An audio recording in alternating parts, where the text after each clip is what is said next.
Hey guys, welcome back to the channel. This is story about what if Naruto saves Mikoto from Itachi part 1. Before I start, please do support for more amazing content and comments for part 2. Do consider to subscribe my channel and share my video to your friends and check out the description as well. Let's start the video. As the clouds parted, it allowed the moonlight to engulf the woods of Hai no Kuni. The tree crowns masked any presence as the green leaves shielded anything beneath it from the bright light emitting from the beautiful full moon. Beneath the crowns of the trees, if you looked closely enough, however, and tried to spot it, you could see two dark blurs racing across the forest on the large branches of the many trees making up the forest of this country. Both wore the same black cloak with a hood covering their heads, but almost everything else was completely different. The one on the right was a teen with deep onyx eyes with long black hair made into a ponytail, except for the two bangs that framed his face, which was covered by a porcelain mask resembling a weasel. The one on the left was a teen just like this partner, but his appearance was quite different. He was quite a tall teen for his age, with medium-length spiky blonde hair and sparkling azure eyes. His face was also covered by one of these porcelain masks. The difference was just that instead of resembling a weasel, his mask resembled that of a raven. The one on the right raised his hand, signaling for a halt at the next branch, on which they landed on with ease. "You ready for this, Raven?" he asked, his tone calm and almost monotone sounding.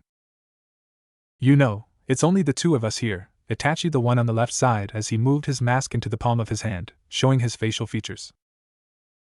The one identified as Itachi removed his mask as well. "You do know that it is part of the ANBU code to always wear our masks and go by our code names in the field, even if it is just the two of us, right, Naruto-kun?" Itachi sighed and put his mask back in place. Naruto groaned at the mention of the rules and placed his mask back in place. Yeah, whatever, man. Just because it's the rules, doesn't mean I have to like them. It still means that you have to follow them, though," Itachi countered, and Naruto groaned in annoyance. "Afraid so let's get this over with anyway. What's the plan again?" Naruto asked as he crouched down to stare at the camp located in a clearing about 100 feet away from them. Itachi crouched down beside him and looked the camp over as his eyes turned red with 3 onyx tomos spinning in each. The Sharingan, also known as the Uchiha clan's precious bloodline limit. "I spot 10 guards, which is quite low, especially since this is such a high-value target. Considering their low numbers, there are quite a few things that can be the cause," Itachi informed. "Yeah, like the assholes being stronger than mere guards, and more like shinobi in terms of strength," Naruto added on, to which Itachi nodded. "Correct, that is indeed a possibility, but on the flip side, our target might as well be going bankrupt, and this could be the only thugs he could afford," Itachi stated as he flipped a kunai into his hand. Naruto sighed as he reached in and grabbed a kunai that would look odd to most people. It was a tri-pronged kunai, with a red wooden handle instead of the classic metal one that the usual kunai supported. "But as always, we'll never figure it out unless the missions go bad and are categorized as fubar. It's quite sad, really. Unless the situation calls for it, we can never really go all out," Naruto mumbled to himself. Itachi gave a quiet chuckle as he looked to his side to stare at his blonde friend. "If that truly was a problem for you, then you would never have joined the ANBU. I know, but still, we have to do everything so silent and quiet. It takes some of the fun out of it. Like right now, we'll never know these guys' true strength. They could either be Jounin level in strength with some impressive skills, or some low-life thugs for all we know," Naruto said as he rose back up from his crouched position. Itachi nodded, somewhat agreeing with him. Despite being a pacifist, there was some excitement to the unknown at times. But he also feared it. Being left in blind could be quite horrifying to some extent. The ANBU's job is to do things efficiently and quietly. It won't do us, or our village, any good if we make this into some huge spectacle," Itachi informed the blonde, but Naruto just found Itachi's lecturing to be quite annoying. He knew this already. He had gone into the ANBU as a trainee as he had, and on the same squad at that. They had both been through the ANBU's upstart protocol together, so why was it that Itachi always felt the need to lecture him? "But still, you do realize that it's doubtful that they are a group of Jounin, suppressing their chakra levels all the way to bandits. So keep your bloodlust down, you're going to reveal us, and if you do, I'm leaving the paperwork to you." "Why is it you always feel the need to lecture me about everything? We went through the ANBU program together in case you've forgotten it," Naruto shivered, calming himself down as Itachi went up from his crouched position. Itachi clapped Naruto's shoulder and chuckled, "Because if you are anything like your mother, then you can get reckless if you don't agree with certain things. I'm just doing my job as your partner, and that in your case involves me making sure that you stick to the rules." And then he shined away. Naruto shook his head as he performed the shunshin as well. Itachi might be his best friend, but damn, the guy needed to chill sometimes. It wasn't like he had magically forgotten the importance of being ANBU, and what responsibilities that came with wearing these masks. In the camp, things were quiet. Naruto crouched down in a bush as he slowly sneaked forward behind the first guard. Judging from the man's chakra level, he was around the level of a thug. So unless the gods decided to punish them for whatever reason, the mission should be a piece of cake. The blonde flew up from behind the man and held him in a chokehold with his arm, cutting off any oxygen from reaching his lungs. The man struggled quite a bit with his legs spasming as the blonde dragged him to a bush, where his suffering ended with a quick twist and a broken neck. Itachi was having an easy time as well. One of the perks of having the Sharingan was that a simple look in the eyes was enough to immobilize someone through the use of genjutsu. So, with a simple glance, and dragging one out of the clearing to slit his throat in his dazed state, he plowed through his guard. The 8 remaining guards were handled within 2 minutes, and the duo nodded to each other before quietly sneaking into the tent of their target. Inside, an obese middle-aged man with short gray hair sat up in his bed, as he noticed that all the commotion from earlier was gone. "What's going on out there? I hope that none of you are sleeping on the job," he grunted while standing up. He pushed the tent front open and stared around the clearing. It was empty. There wasn't a single trace of any of his men that he had hired to keep him safe at all. It was silent, empty. It was as if they had disappeared into thin air without making a sound. "To think I paid them for this, where the hell did they even go?" He raged as he stormed around to enter his tent. But he quickly spotted something that made his blood freeze. Within spitting distance stood a man clad in a black cloak and a mask. The only noticeable feature about him was the piercing blue eyes. "They're preparing for your arrival," the man stated simply, and before he could scream, he felt a jolt of pain and it got hard to breathe. He looked down with shaking movement and stared at the blade that was piercing his chest as his face went pale and he collapsed forward. Naruto scoffed as he sidestepped so he wouldn't get hit by the disgusting man. You could have killed him and pushed him to the side instead. I don't really appreciate getting touched by such a pig." As the corpse finally fell to the ground, it revealed Itachi standing behind with a bloodied sword. "At least his blood is on my sword, and not yours. I'd say I took the worse end of the deal this time." Groaning, the blonde waved his hand in front of his partner. "Whatever, man, let's burn this place to the ground and return home. We've been hunting this drug lord kingpin wannabe the entire week, and I really feel like sleeping in my own bed for once." Naruto complained as he went inside the tent, followed by Itachi. Itachi gave a quiet HN as he looked at a crate that was placed beside the bedroll on the ground. For such a simple mission to take this long was quite unexpected. These guys weren't shinobi trained, but they still somehow managed to avoid us for 5 days. Naruto broke the crate open with a grunt, and said, "Well, that just proves that even weaklings without shinobi training can be exceptional in some ways." "I never said they couldn't or weren't," Itachi noted with a raised brow. I know, I'm just making conversation as we are about to blow up a crate filled with drugs that may or may not be explosive, without the tags." Naruto shrugged as if it was the simplest thing in the world and placed a couple of explosive tags on the inside of the crate. Itachi nodded. "I see, finish this quickly. I'll be waiting at the spot where we were, before we engage the enemy." "Sounds good," Naruto said and heard the tent front rustle as Itachi left the inside of the tent. Naruto took his mask off and placed it on the inside of his cloak as he did this. He really disliked having to wear the ANBU mask, but it was an efficient way to disguise yourself in this line of work. The blonde looked inside the crate and noticed a piece of paper that looked like an IOU showcasing a large amount of money. Moving it out of the way, he found a stack of money at the bottom. Raising a brow, he reached down and grabbed the stack of money held together by a little cloth wrap. When he had retrieved the bundle of money, he saw another bundle and chuckled. "Man, this criminal line of work must really pay well. This amount of money is what I get for doing an S-rank mission with a last-minute notice of deployment," Naruto thought to himself as he put the bundles inside his cloak and went out of the tent. The moment he stepped outside, he took his mask and placed it on his face again before shining up beside Itachi. "Hey man, look what I found." He chuckled and pulled one of the bundles of money out from his cloak. "Why did you take that? We were instructed to blow up the properties of the target." Itachi sighed as he stared at the cheerful blonde. Naruto waved his finger in front of his face and stuck the money inside his cloak again. "Actually, our orders were to blow up the drugs." Itachi shook his head with a small smirk. "Why did you take it again? It's not like you need money." "Mess spoils of war." Naruto chuckled as the two leaped away from the scene as a massive explosion happened in the background. The journey back to their village, Konohagakure no Sato, had been fast and uneventful. Nothing had occurred, and the duo was able to retreat back to the Hokage's office by dawn without any trouble.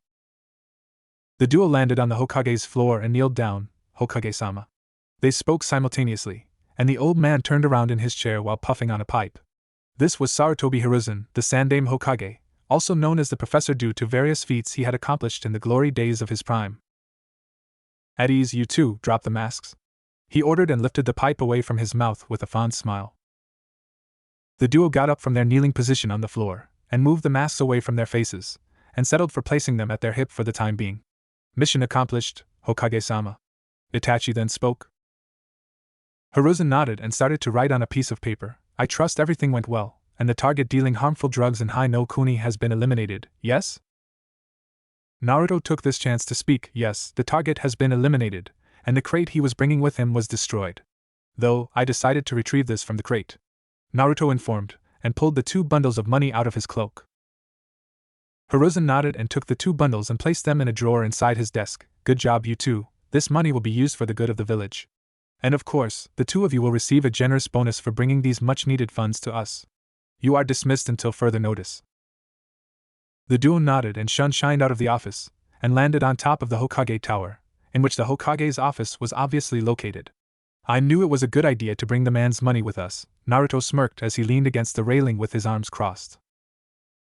"If you really needed the money, then why didn't you just keep it?" Itachi chuckled as he leaned down and rested against the railing while looking over the village. "I'm going to pretend you didn't just ask that, Mr. All for the Rules Uchiha. But to humor you, I didn't want to be branded a traitor for keeping information from Aji-san, and it's also going to please him knowing we bring stuff like this to him. Think of it as an investment in his trust and backup in any future matters," Naruto said with a smirk. Itachi raised a brow at him and snorted, "You're smarter than you look." "What was that?" Naruto said with a tick mark throbbing on his forehead. "Naruto," Itachi interrupted as he got up from his resting position and looked at the blonde. "HM?" Naruto grunted, not understanding what was going on. Itachi clapped him on the back and said, "My mother said she would like to invite you over for dinner after our mission was done. What she means is that ever since you got the duty of overlooking the various security seals within the village, while Jiraiya-sama is away, she is displeased with how little you grant us your presence." Naruto shivered at the thought. Mikoto could be really scary when she was angry with something, and he didn't even want to think about how scary she could be when she was mad about something. "Yeah, I know, it just isn't really comfortable being in your home sometimes." Naruto sighed and closed his eyes while taking a deep breath. Itachi's brow went further upon his forehead. "How come?" Naruto opened his eyes and gave a snort. "Don't tell me that the almighty Uchiha Itachi hasn't noticed how displeased his father is every time that I'm around. I don't know why, but I must have done something to upset him." "I've noticed, but I don't think it has anything to do with you as a person," Itachi said in a monotone voice. Naruto's face adopted a confused look. "How can it not be my fault? It isn't like he acts like that when I'm out of his sight." "He does actually. I suspect it has something to do with him still having sour feelings left after the Yondaime Hokage selection where your father beat him to it.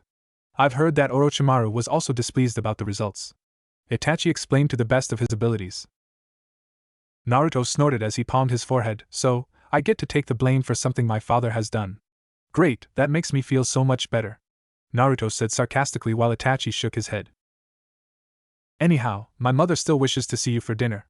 It would be delightful if you'd come, she misses seeing you around, and so does Sasuke. Shisui might also be there if that makes anything better for you," Itachi said with a small smile. Naruto sighed and stared at the blue skies above him. "I'll think about it, but I want to go home and continue studying my father's notes. I almost have it. Sometimes I really wonder if Ka-san taught me the sealing she could, so I'd be working closely with Tusan since he was always so busy at the office. Maybe she thought of it as a way to get me closer to him, because I was quite sad about never seeing him." "Where does this come from?" Itachi questioned. Naruto sighed again, and pushed off the railing he was leaning against. "I don't know, it just comes out when I let my mind run loose." "Dangerous mind you have then," Itachi meant as a joke, but Naruto just shrugged. "Yeah, sometimes it gets the better of me." The sun was setting in the distance as Naruto made his way out of the Tianai department with one Ibiki Marino in tow. Naruto rubbed his shoulder as he gave a short but relieved sigh. He was finally done for today and looked forward to a meal and some much-needed rest. "I'm sorry for dragging you out of your home so late, but Inoichi thought that the security seals inside the interrogation cells might have been too outdated, but it seems like everything was alright, no? Ibiki asked with a grunt. Naruto turned around and looked at the man that had scars covering the majority of his face. Everything was quite alright, but the models are quite outdated compared to the one that has been placed at the ANBU holding cells. Ibiki nodded. I trust Hokage-sama will hear of this, and work on having some newer versions installed soon? He asked afterward. I'll bring it to his attention, yes. And I have little to no doubt that I'll be the one to set them up before the week is over, Naruto informed with a tired smile. That is pleasing news. I'll inform Inoichi of this. Good evening, Naruto-san, Ibiki said with a small bow, slightly reveling in Naruto's displeasure before he returned inside. Naruto groaned in annoyance. Of course, this just had to happen. He had been on his way home after shopping and training for the day when a fellow ANBU member had told him that the TNI department needed a look, something that had taken a good 3 hours to finish. So, this is where you're hiding? A voice called out from above him. Naruto looked up as he noticed a form falling from above, and he took a step back when a teen with short black hair landed in front of him. Shisui-sama? He asked with a small wave of a hand. The one and only. Shisui smirked as he pointed a thumb at himself. Grunting, Naruto made his way down the stairs up to the TNI department, with Shisui following right after. Any reason you're interrupting my evening, Shisui? Well, Mikoto-sama feared that you might ditch dinner with Itachi and Co., so she sent me to make sure that you're coming. It starts in 10 minutes, by the way it took quite a while to hunt you down, Shisui informed him as they walked side by side through the streets of Konoha. I had work. Ibiki thought that some of the seals were broken in the TNI department, but they were just outdated. Naruto sighed as he walked up a few stairs to an apartment complex. Shisui rose a brow as he walked up behind the blonde. Why were you living here again? You have your family's estate. Memories, Naruto said simply, and opened the door to his apartment, and walked inside. Shisui walked in and closed the door after him, and watched Naruto for a few minutes as the blonde unsealed several scrolls filled with groceries and supplies, and then started to put them away in the fridge and cabinets after. You're coming, right? Mikoto-sama is going to skin me alive if I don't bring you back with me, Shisui asked hopefully. Naruto sighed as he put a tray of eggs in the bottom of his fridge. It isn't really that welcoming for me, there. Mikoto-bazan might like me, but Fugaku-san resents the very sight, sound, or smell of me. Aren't you over-exaggerating a little bit? Shisui asked with a raised brow. He told me to be quiet last time I was over for breakfast because I talked with Itachi. He meant that I disturbed his reading of the morning papers. Naruto rolled his eyes after saying that. Shisui chuckled and sat down on a chair. That old man could just read that stuff on the toilet while doing the number 2. Naruto gave a few quiet chuckles. If I had said that, I would probably be banished from the clan grounds, instantly. Mikoto-sama wouldn't have allowed that. She's really fond of you, you know? Especially your friendship with Itachi that makes her really happy. She has secretly told me, in confidence, that she was afraid Itachi might have had a harder time making friends, because of his father's actions during his early childhood. But then you and I showed up to save the day, Shisui said while inspecting a net filled with oranges. Wouldn't that make her fond of you as well? Naruto asked as he grabbed the net from Shisui's hand, and filled a glass bowl with the oranges and placed it on the circular wooden dining table Shisui was sitting at. Shisui rested his head on the palm of his hand. Meh, she thinks that I'm kind of a bad influence at times. What did you do to make her think so highly of you anyway? Perhaps it's because I'm less irresponsible than you? Naruto said. And then there was a moment of silence before they both roared out laughing. Come on, man! If she knew what kind of books you're hiding in here, then she'd kill you and feed you to Fugaku-sama, Shisui roared out laughing. That quickly shut Naruto up, because he was too busy feeling terrified. She would really kill him if she knew of his bad habit. His brother figure, Hatake Kakashi, and his godfather, Jiraiya, had really corrupted him as he grew up. I should just burn those books, Naruto groaned and filled the bowl with some other leftover fruits from the week before that hadn't rotted away yet.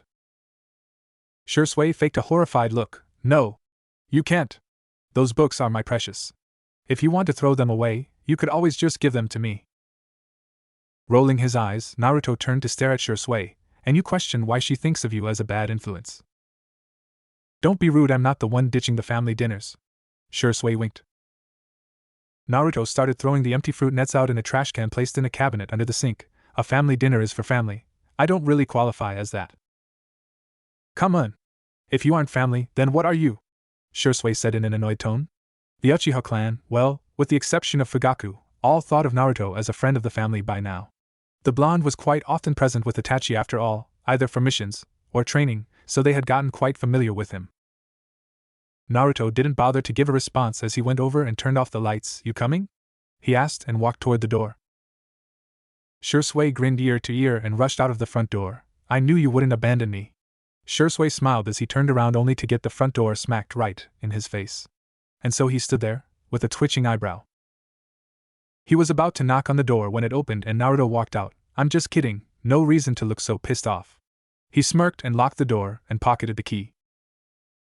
"That wasn't funny," apologized Shisui growled as he ran after the blonde, who had just slammed his front door in his face. Naruto gave a small smirk. "No? Apologize." Shisui then yelled as he ran up beside him, to send death glares Naruto's way. Naruto laughed with a mischievous look. "I said no, you moron, are you deaf?" "Apology, wait, what? Moron? I'm not the one who slammed a door in my friend's face, and laughed about it like a dick." Shisui screamed as he made a motion to pull up his sleeve, which was quite ironic considering his black shirt was sleeveless, and attempted to punch Naruto in the face, but the blonde just ducked under it. Naruto was about to retort, when he heard a voice beside them. "What's all this commotion about?" Naruto gave a fleeting glance at the two familiar faces now watching them with amused looks. One was a female, about a head shorter than him, with long purple hair, brown eyes, red lips, whilst finishing her attire with an ANBU uniform. She was his former teammate on his Genin team, but now a teammate of his ANBU squad. One Uzuki Yugao. The second one was a male who sported a brown, shoulder-length hair that framed both his face and brown eyes. He wore his forehead protector like a bandana, along with the standard Jonin outfit, and as always, he has his trademark saban in his mouth. This was Shirane Ginma, one former Jounin sensei of Uzumaki Narutodisa. Naruto gave a smirk as he dodged another punch from Shisui with ease. "Oh, it's just Shisui being overdramatic. It must be his time of the month." Yugao gave a soft giggle as Shisui's eyes flared red. "Overdramatic? Now listen here, you little shit argh." Instead of getting his threat across, he got his mouth full of dirt. Shisui's head flew up from the ground, and he stared at his feet, noticing that he had just been tripped by the blonde as he was about to go for an attack. "You about done yet?" Naruto asked, failing to pull a Kakashi, as a smirk was steadily crawling onto his face. Shisui got back on his feet, with smoke pouring out of his ears. "You're so dead, just you wait for it, shithead." Yeah, don't throw empty threats around, Shisui. It's embarrassing," Naruto said with a grin, making his former Genin team chuckle at the bickering duo. "I'll show you empty threats," Shisui growled, but before he could do anything, he was interrupted by a cough from Ginma. "Not that it isn't funny watching you because, believe me, it is. Really. But I'd like to have a word with my former student here, before you try to kill him." Ginma chuckled, making Shisui mumble something out of embarrassment. The young Uchiha scoffed, and crossed his arms over his chest. "This isn't over," he mumbled while glaring at the blonde. "It is though," Naruto winked, making Shisui's anger intensify even further. The blonde walked over and gave Ginma a brief fist bump, as the older Jounin gave a smirk in return. "How's life treating ya?" Naruto shrugged. "It's fine, I suppose, but I don't really have all evening to chat with you guys. The moron back there is dragging me to a family dinner at the Uchiha compound, and I'm sure Mikoto Bazin is going to kill me if I'm any more late than I already am." "I see. Oh well, I won't hold you any longer then. Tell Itachi I said hi, and that it would be nice for the entire team to have a joint meal again soon. I'm paying if that helps anything," Ginma offered with a weak smile. Yugao, however, gave a sadistic chuckle. "Be careful about what you promise, sensei. Naruto might eat so much at the barbecue restaurant again that you go bankrupt for a week. And what if he gets drunk again? With the help of clones, you might be bankrupt for a month." That was one time, Naruto mumbled with a minor blush. Shisui, however, picked this time to roar out laughing. "Haha. You're a fat shit, aren't you? With how cheap the barbecue spot is, how the hell did you manage to eat so much that the poor guy had no money left?" "If you don't shut up, I'll kill you before you can try to kill me," Naruto said, with his hair rising up, along with a deadly aura emitting from behind him. Shisui didn't pay any attention to that, and just wiped a tear away from his eye. "Yeah, I'd like to see you try. That's it, I'm going to neuter you, and place a surprise in Fugaku's soup," Naruto muttered, and drew a kunai, making Shisui gulp in surprise. "Hey! Stop that, we are out in the public. That's quite embarrassing, you're supposed to be an elite of the village, Naruto, but you aren't keeping your cool. I thought I taught you better." Ginma lectured, making Naruto fall comically on the ground with a rain cloud pouring over his head. As Shisui was about to laugh his ass off, Ginma stopped him. You aren't any better, Shisui. You are known throughout the nations because of your title as Shunshin no Shisui. I would have thought you would carry yourself with a little more respect than this. But you are acting like an infant. Now it was Shisui's time to fall down beside Naruto with a rain cloud over his head. We're sorry, they mumbled together. Yugao looked at a watch hanging on the side of one of the stores in the street and rose a brow. Weren't you guys already getting late for a dinner at the Uchiha's house? A moment of silence caught them, before Naruto and Shisui flew off from the ground. Mikoto-sama / Bazin is going to kill us. They screamed and ran so fast that not even the dirt and dust cloud following them could keep up. The remaining duo of teacher and student shook their heads. Those two were the worst kind of siblings. Two brothers always at each other's throat, a mere chemical mixture meant for chaos. The blonde and raven-haired duo ran so fast that they almost crashed into the door of the Uchiha's estate, but they somehow managed to stop themselves just a few feet in front of the main gate.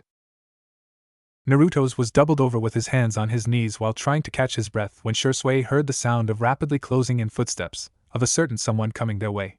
Quietly he moved behind Naruto, without the blonde noticing, and prepared a foot behind the blonde's legs. And as if it was a cue, the door sprung open and a small dark-haired child flew out with a large grin on his face. Naruto-san. He screamed the top of his lungs, and the blonde looked on his horror as he tried to take a step back, but felt himself falling back over. And just as he was starting to lose his footing, the horrifying entity, known as the Sasuke bullet, flew into his gut, making him fly back and crash into the ground with a loud thud. Naruto landed on his back, wheezing, as all air was punched out of his lungs, and he laid groaning on the ground with a still grinning child sat on his stomach. Shisui roared out laughing, as if it was the new trend, before proceeding to point at Naruto with teary eyes. That's for the fucking door, you dumb shit! He yelled and kept on laughing so hard that he fell down on his knees and repeatedly slammed his fist into the ground. Naruto glared his way. You're so dead now, I swear I'm going to kill you slowly and brutally, Shisui, he wheezed out before his head fell back on the ground with a groan escaping his lips. Sasuke, who had initially been amused, while looking at the scene, started looking down at Naruto with a nervous sweat drop falling down his forehead. Naruto-san, are you alright? Never been better, the blonde wheezed out, making Shisui cry out laughing even louder. What's wrong, pal? You look a little pale, Shisui cried, the tears flowing down his face as he found it hard to breathe due to laughing so much. Naruto decided that his revenge would come soon enough, so he gathered his strength and took a deep breath before moving Sasuke away from his stomach. A little warning next time would be good, Sasuke. The child looked a bit flustered as he scratched the back of his head while the blonde got off the ground. Naruto poked Sasuke on the shoulder and made a follow-me motion with his head as the two started to walk in through the front door. Shisui, who had gathered himself as well, walked a few feet behind the two, but just as he was about to enter the door, it was slammed into his face. Again. Shisui howled in pain, and rolled backward down the few stairs while clutching his now bleeding nose. Oh, you fucking didn't. He tried to yell, but the sound was muffled due to him pinching his nose to stop the blood from running out of his nose. Naruto chuckled with tears in his eyes as he turned around the hallway. But the sight before him made him want to run out of the house in an instant, because what he saw sent shivers up his spine, and made his legs quiver in fear. In front of him stood a stunning fair-skinned woman with long, straight black hair with bangs hanging on either side of her face to roughly frame her cheeks and black eyes. It wasn't that she was stunning that made him scared. Oh no, it was the blindingly happy smile that was on her face, and the cold aura of death cascading into a Hanya mask behind her. Oh, it's so nice of you to join us tonight, Naruto-kun. Did you perhaps have any other plans for tonight? She asked all too sweetly, as she moved closer, making Naruto's fear increase tenfold as he tried to move backward, but his back hit the wall while his teeth were chattering. And nope? Naruto chuckled out nervously while looking at the dangerous woman in front of him. As if it was the password, the aura of death along with the Hanya mask disappeared in an instant, and Mikoto's smile turned natural. Good. She giggled and moved back into the kitchen with Sasuke in tow. Sasuke looked between her and Naruto, as the blonde fell down alongside the door with a sigh of relief. What was that about Ka-chan? What do you mean, Sasuke-chan? Mikoto asked as she stirred the content of a pot on the stove. Sasuke hummed and looked at Naruto, who was still sitting on the floor. Why was Naruto-san shaking so badly? He asked, tilting his head inquisitively. Oh, I'm not sure. I mean, I just greeted him, and everything looked fine to me, right? Naruto-kun? Mikoto asked, with the cold aura returning momentarily.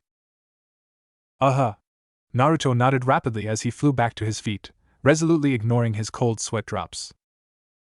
See? Mikoto said with a smile, looking down at her youngest son who just sweat dropped at her with an amused look.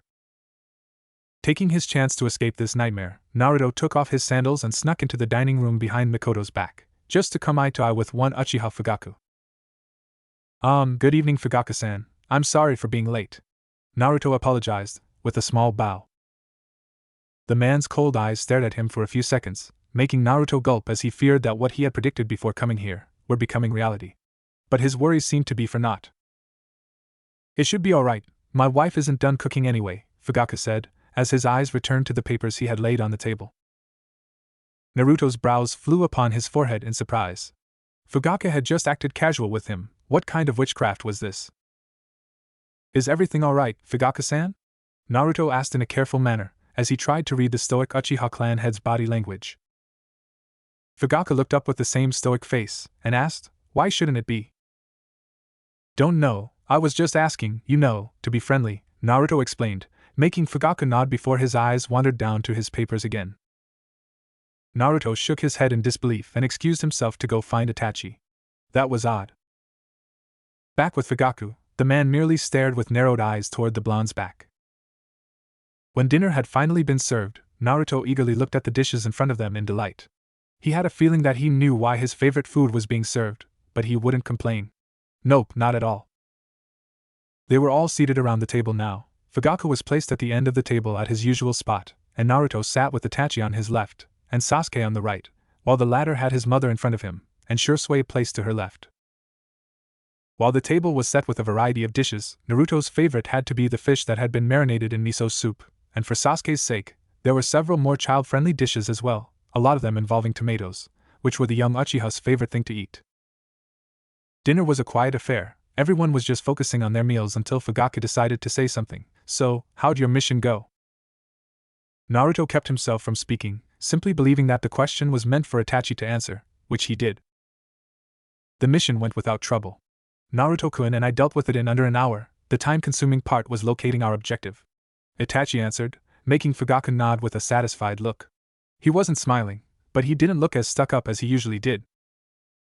I trust everything went fine on your end as well? Fugaku then asked, but the table was utterly silent. Naruto took some of the miso soup with a spoon when he suddenly realized that Fugaku's eyes were looking toward him of all people, so he laid down the spoon and looked around to notice everyone's eyes were on him, and he coughed into his hand and responded. Yeah, no problem encountered here. Everything went fine, and nothing bad happened. Naruto answered while being a bit shocked, or rather, he was really shocked. Fugaku had never asked him a question like this before, so this was, indeed, a surprise. Very well then, Fugaku said with a short nod and returned back to eating. But the older man didn't miss the curious and questioning glances he received from his wife, sons, and Shisui. Naruto rose a brow and leaned to his left and whispered to Itachi, Hey, is your dad acting weird or is it just me? It is quite surprising for him to act nice toward you, I'm afraid, but I have no idea what has caused it, Itachi said with a calculating gaze. Naruto scoffed and played a bit with his food. Perhaps Mikoto Bazin beat him with a belt or something. Itachi snorted at the image appearing in his head. I highly doubt it. I'm sure she'd love to, but the marks it would leave behind would surely cause questions around the compound. So you're saying that if it wasn't for the image it would give the clan, she would have done it? Naruto asked, surprised. Their marriage isn't what it has been, and even while saying that, I'm not sure it has ever been as delightful as Oka-san hoped it would be when they signed the contract. Itachi sighed and returned back to eating. Naruto's brows rose in surprise at that. Mikoto and Fugaku's marriage was a contract? That would certainly explain a lot of things, especially how someone as kind as her would be with someone as grumpy and rude as him. Naruto shook his head and returned back to eating, but before he take another bite he made a polite smile toward Mikoto and said, The meal is delicious, thanks for inviting me. The older woman gave a soft hum, and smiled at him. Why thank you, that's kind of you to say, you're always welcome to join us. Right, Fugaku? HN. Fugaku. Yes, what she said. The man coughed into his hand, making almost everyone at the table roll their eyes at him.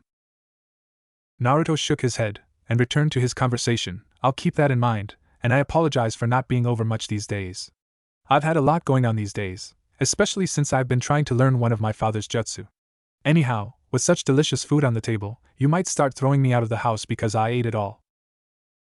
Flatterer, at least someone appreciates my efforts in the kitchen, Mikoto said with a big smile.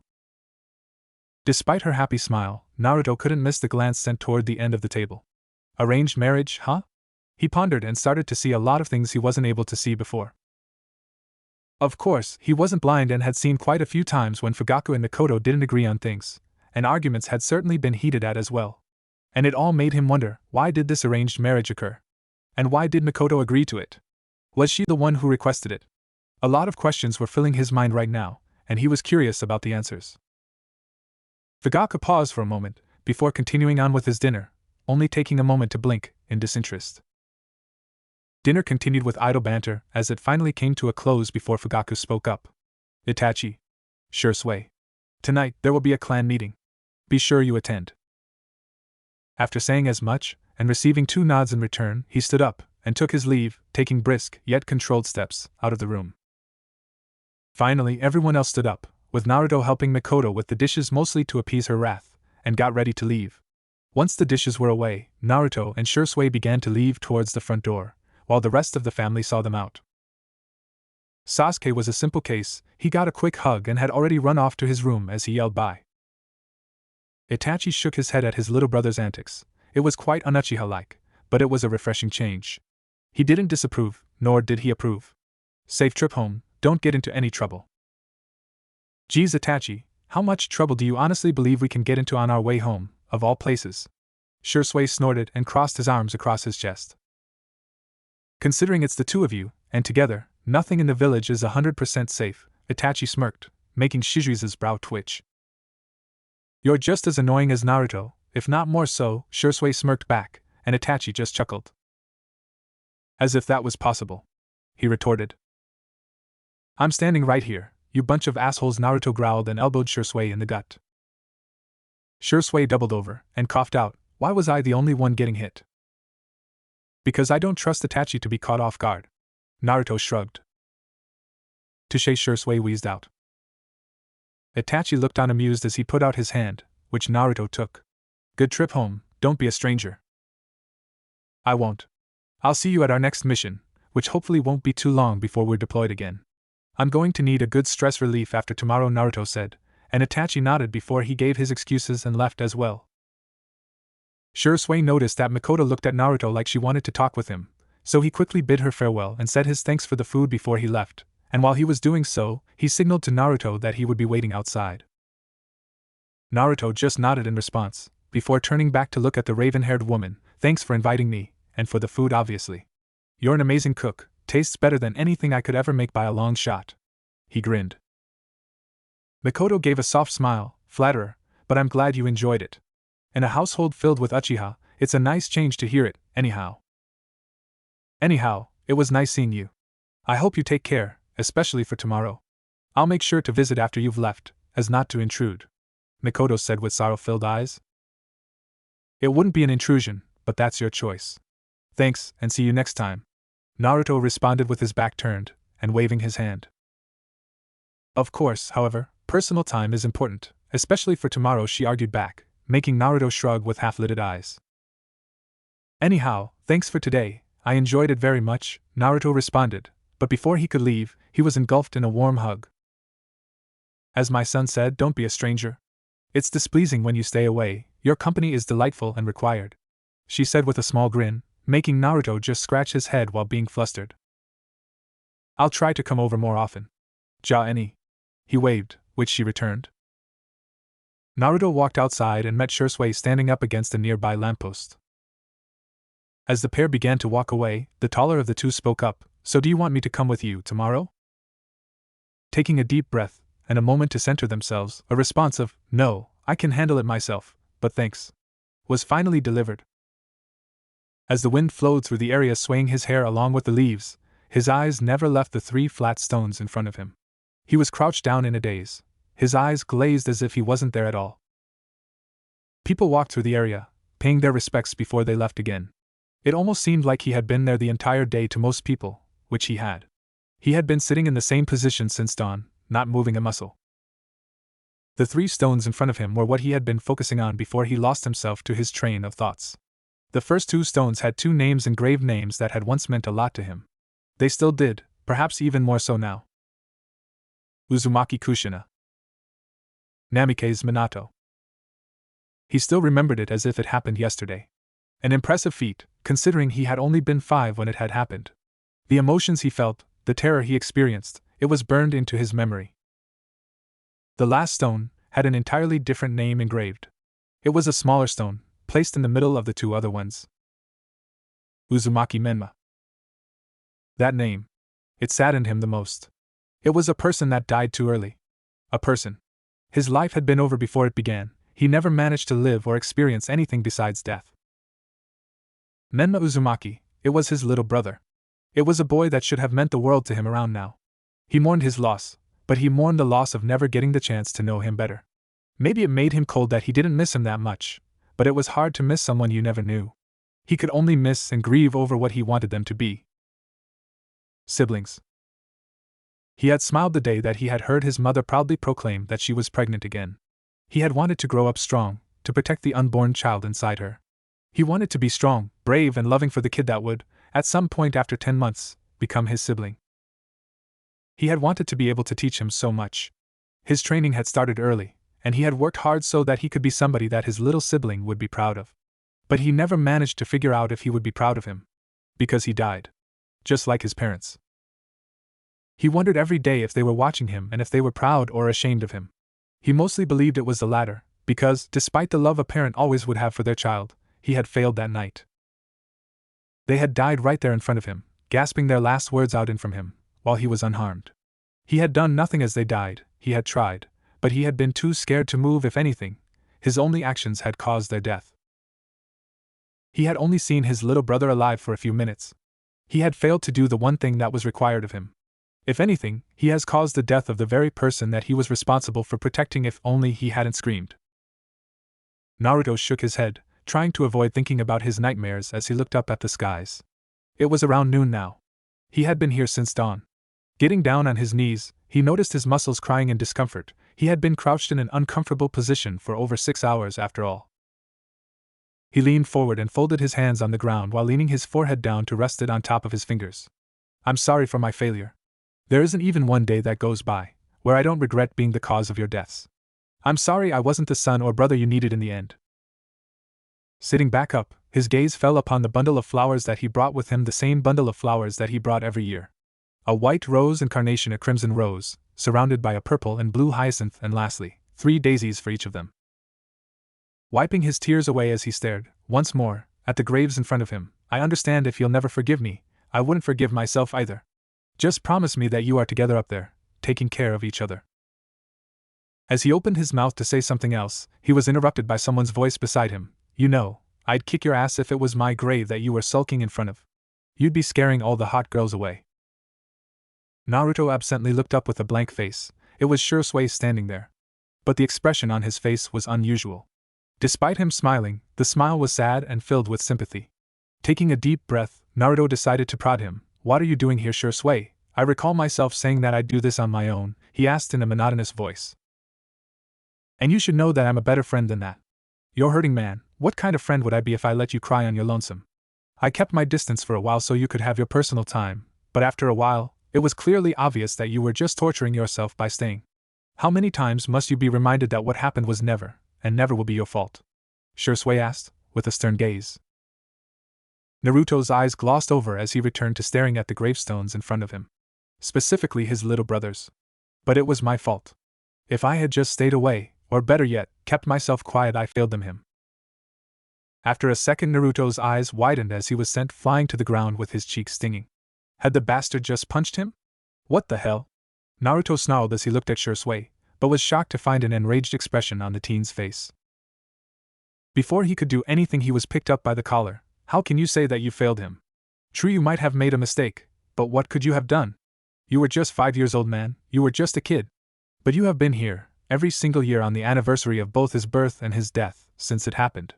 You come here and tell tales and stories. You tell him about the world around his resting place, and you tell him about how much you would have loved to know him, teach him and love him as his brother.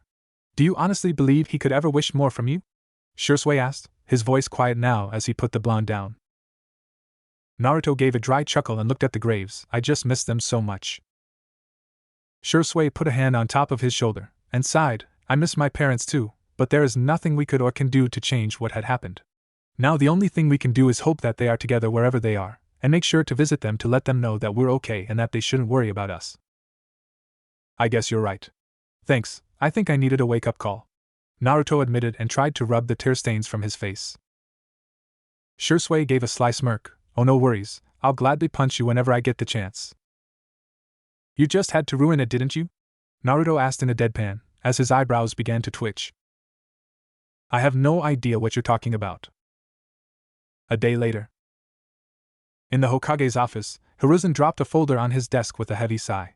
So this is the reason you want him to go on this mission? The old Hokage asked the man standing in front of him, who nodded. Yes, it would be beneficial to the village, but also to him. The man spoke calmly, without any emotion present in his voice. I'm not sure, Danzo, with today taken into consideration, it might not be the best time, Hiruzen spoke, while Danzo merely gave a snort. The old warhawk sat down in the chair in front of the Hokage's desk, and said, Trust me on this, Hiruzen, it's the best time for it. Taking his current emotions and the probable thoughts running through his head, he'll be more than motivated. I can't argue with that. But I would have liked if you had gone to me in the first place. Coming with this to me now is a bit late, and I would have been able to make some more preparations beforehand if I had known earlier. Hiruzen sighed and lit up his pipe. Danzo nodded. That is true, but I wouldn't have come to you with a mere rumor which would have left disappointment in both you and him if it had been proven false. Feeling like sighing again, Hiruzen flipped the folder open again and stared momentarily at the contents within before closing it. Alright, I'll put him on this mission. Hopefully, they'll be able to make him happier than he is now. The boy is a shell of his former self. This should prove beneficial in his recovery, Danzo said. Recovery? Hiruzen then asked with a raised brow. Why yes, the boy has lived through a lot of trauma already. He needs this to heal. I fear that not much else will do. Danzo then replied calmly. Very well then, you are dismissed, Danzo. I'll send for him immediately. Hiruzen finished, and Danzo left without saying anything else. Boar! Hiruzen called out, and a large muscular man landed in front of him, wearing the ANBU uniform. Hokage-sama? The man addressed, and Hiruzen pulled his pipe away from his mouth. Go fetch Uzumaki Naruto for me. I have a mission of the utmost importance for him. Hiruzen ordered, and the man left with a brief nod. Naruto walked into the Hokage tower with a stretch of his arms and back. It was early in the morning, just around the peak of dawn. He wondered why he had been summoned so soon. It hadn't even been 2 days yet since his return to the village from his last mission. Rubbing his eyes with a groan, he was kind of wishing that he had gone to bed earlier last night, but then again, he managed to make a ton of progress regarding all of the notes that his father had left behind. Despite feeling like a failure to his family, he wanted to at least make sure that the things that they were proud of weren't forgotten, even if he didn't feel worthy to read them at times. But negative thoughts aside, he had learned a lot. He was finally feeling like he was getting closer to the goal, and was getting quite ecstatic about being done. It did, however, also leave a sad feeling inside of him because he didn't know what to do when he was done. He would have finished the project, and would then need a new one to spend his free time on. Well, there was also his novels and fishing he could turn to, but despite how much he enjoyed doing those things, it was the life of a shinobi that was his passion. He wanted to explore the world and learn the various jutsu and techniques found within it. He couldn't do that if he was buried in a book or sitting by a lake in the shade of a tree, regardless of how much he enjoyed doing just that. Shaking his head to clear him of all these thoughts, Naruto yawned loudly as he arrived in the waiting room, making the receptionist giggle at him with a hand in front of her mouth, something that caused the blonde to blush in slight embarrassment. Sorry, he grinned sheepishly, realizing he had just done that without noticing that she was there. Where had his shinobi skills run off to? Oh, no reason to apologize. He is waiting for you, please enter. She responded with a smile, making Naruto just cough into his hand before turning around to avoid any more embarrassing interactions. Trying to rub the sleepiness out of his eyes again, Naruto opened the door in front of him and entered swiftly, before closing it behind him. You wanted to see me? Naruto stated more than asked, to which the Sandaime nodded. Why yes, there is something that has come to my attention, something that I want you to take care of. It is a mission, and the length may vary quite a bit. It can be anything from a month to 3 because it is mostly a spying mission, Hiruzen said, making Naruto's brow raise. Despite being ANBU, it wasn't often that he of all people was sent to spy on someone. What's the details? Let me know, and I'll go get in my uniform, Naruto said, making Hiruzen shake his head. This isn't an ANBU mission, it is a political mission in which you will act as an ambassador. This might be confusing, I know, but let me explain, Hiruzen said, making Naruto just nod his head in silence. There is a family of 2 in Kusagakure, which is currently being treated horribly from the people of Kusa. The family consists of a mother and daughter, where the mother is said to be on the verge of starving, constantly taken away from home against her will only to return exhausted and bleeding later in the night, which in return makes the child grow up alone in a house that barely functions. Hiruzen stated, reading just a few out of the many points from the folder that Danzo had presented him. I can understand that you want something done, and I will, but how is this of any concern to Konoha? Naruto asked curiously. Hiruzen sighed, because the 2 people might as well be from a clan that is almost dying out, one which 2 of our former Kages were quite close to. I see, so to save this clan from extinction, I'll have to do what exactly? Naruto asked. I want you to spy on them and gather evidence concerning their treatment. When you have enough evidence gathered, Kusa will be forced to hand these 2 over. Despite having evidence here, it was gathered by the people under Danzo, and I'm sure that you can remember our talk about them, Hiruzen said, and Naruto just nodded. Yeah, Annie, he responded. Exactly, my boy. Now, because the Foundation is a shadow organization, we can't use this information because of the chance that it might cause Danzo's organization to become public. Despite how much I'm against them, I can't disagree with how useful they can be.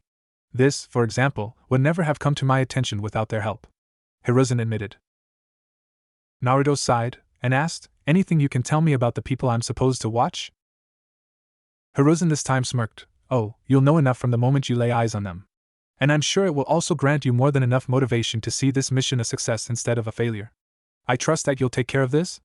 Hiruzen smiled and handed the mission scroll to Naruto. Despite being confused, Naruto did a short nod of agreement. Yeah, I'll do it, no problem. Do I have permission to speak on your behalf on this mission? Of course, you've never given me a reason to doubt your political skills before. Despite the many times that you've found yourself in one so far in your short life, Hiruzen stated, in a manner that seemed proud. Naruto smiled. All right, I'll leave in an hour. Naruto bowed and turned around to leave. Naruto, Hiruzen called, making the blonde turn his body halfway to look at the old man.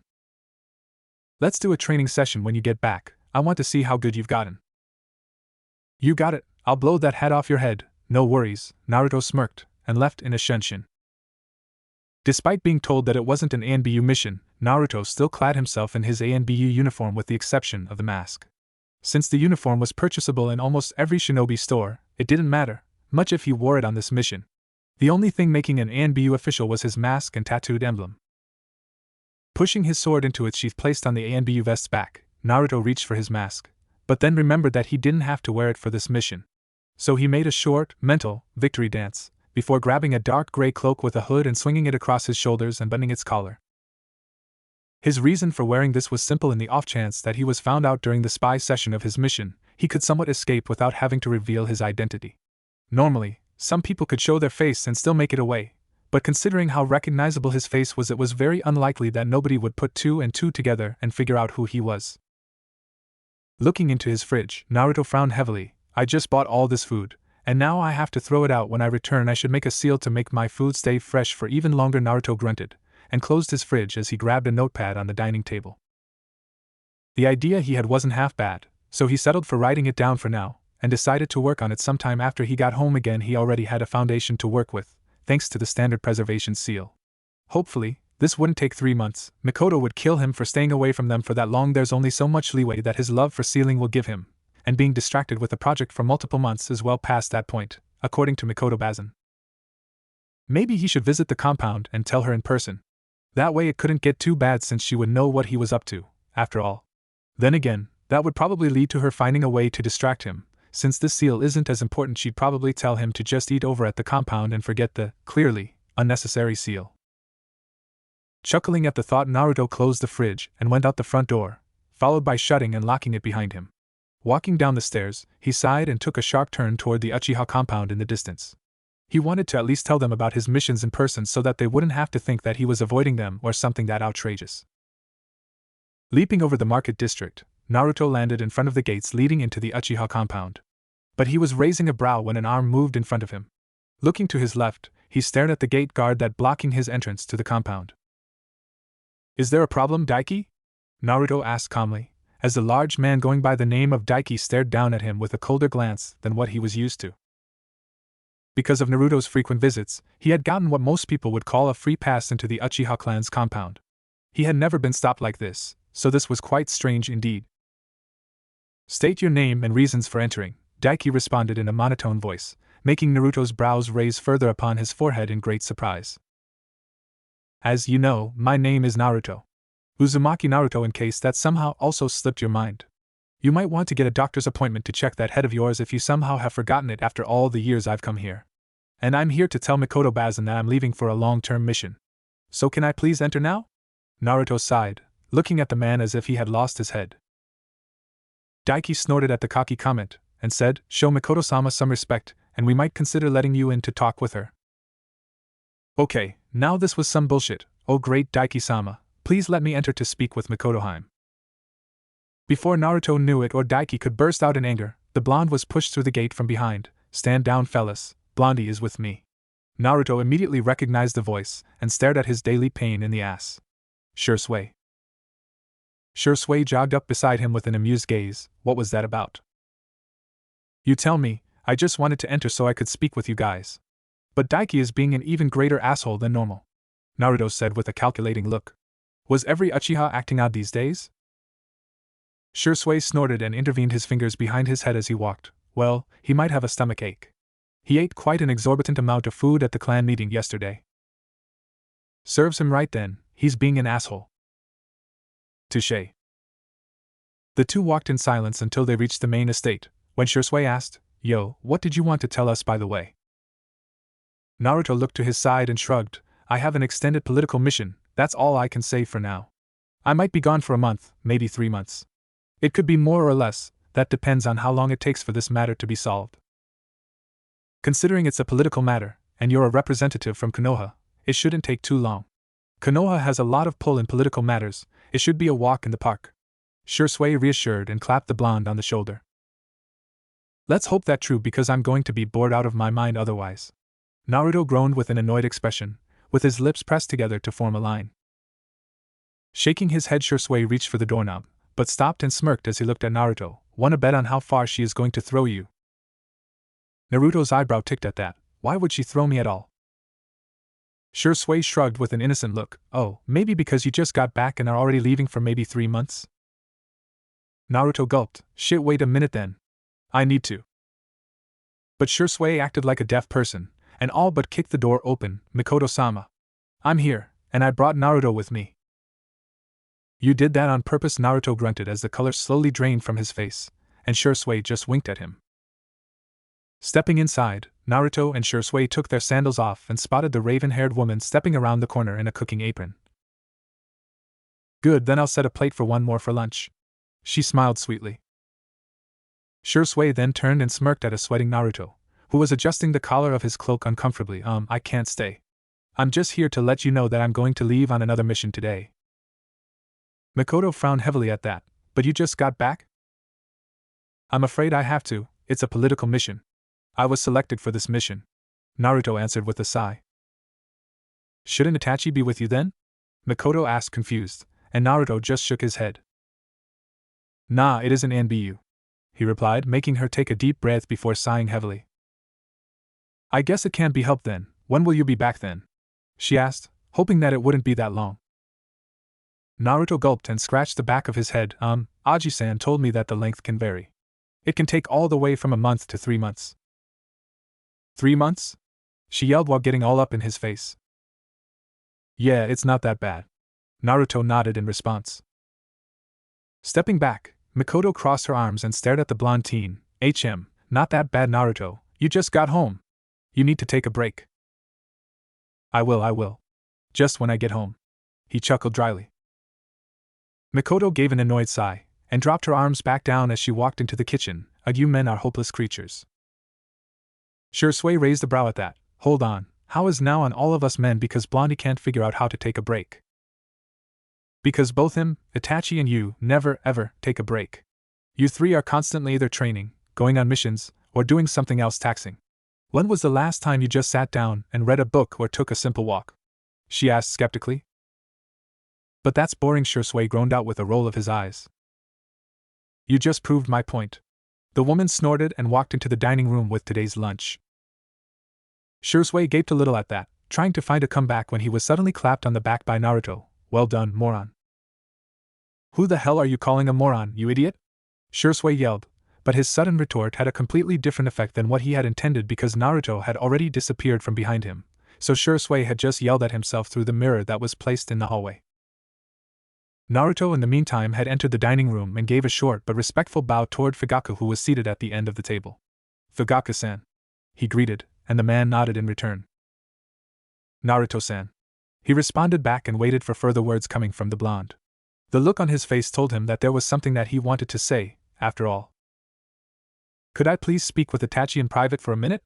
I won't take too long, he should be seated with you within the next 5 minutes. Naruto requested, and the clan had just waved him off. Itachi is in the backyard with Sasuke, please hurry, as I intend to enjoy lunch with both my sons before it's cold, Fugaku said.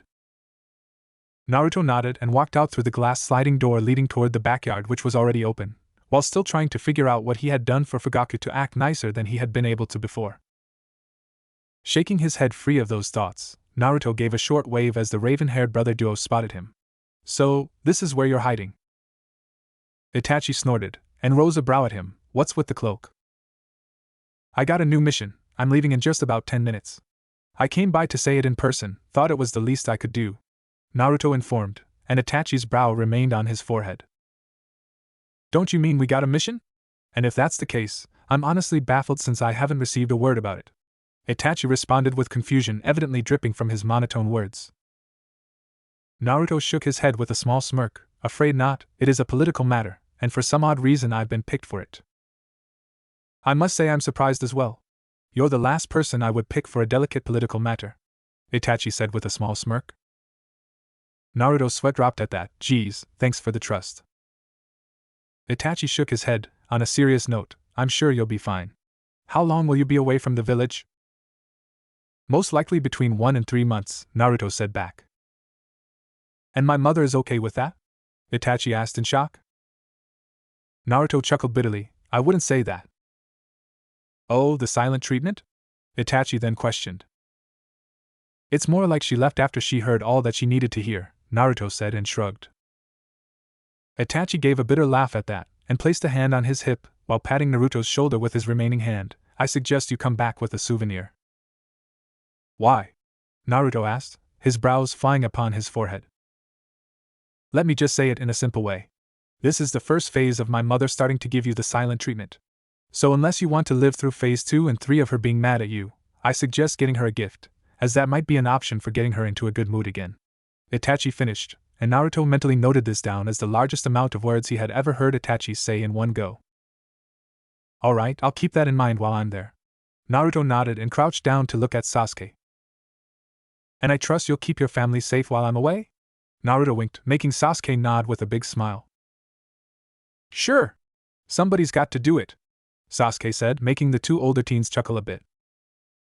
I'll leave it to you then. See you guys, Naruto called as he turned around and started to leave while waving his hand. Don't start the next great war. He then heard Shisui yell from the porch. I'm not the one yelling at his own mirror reflection.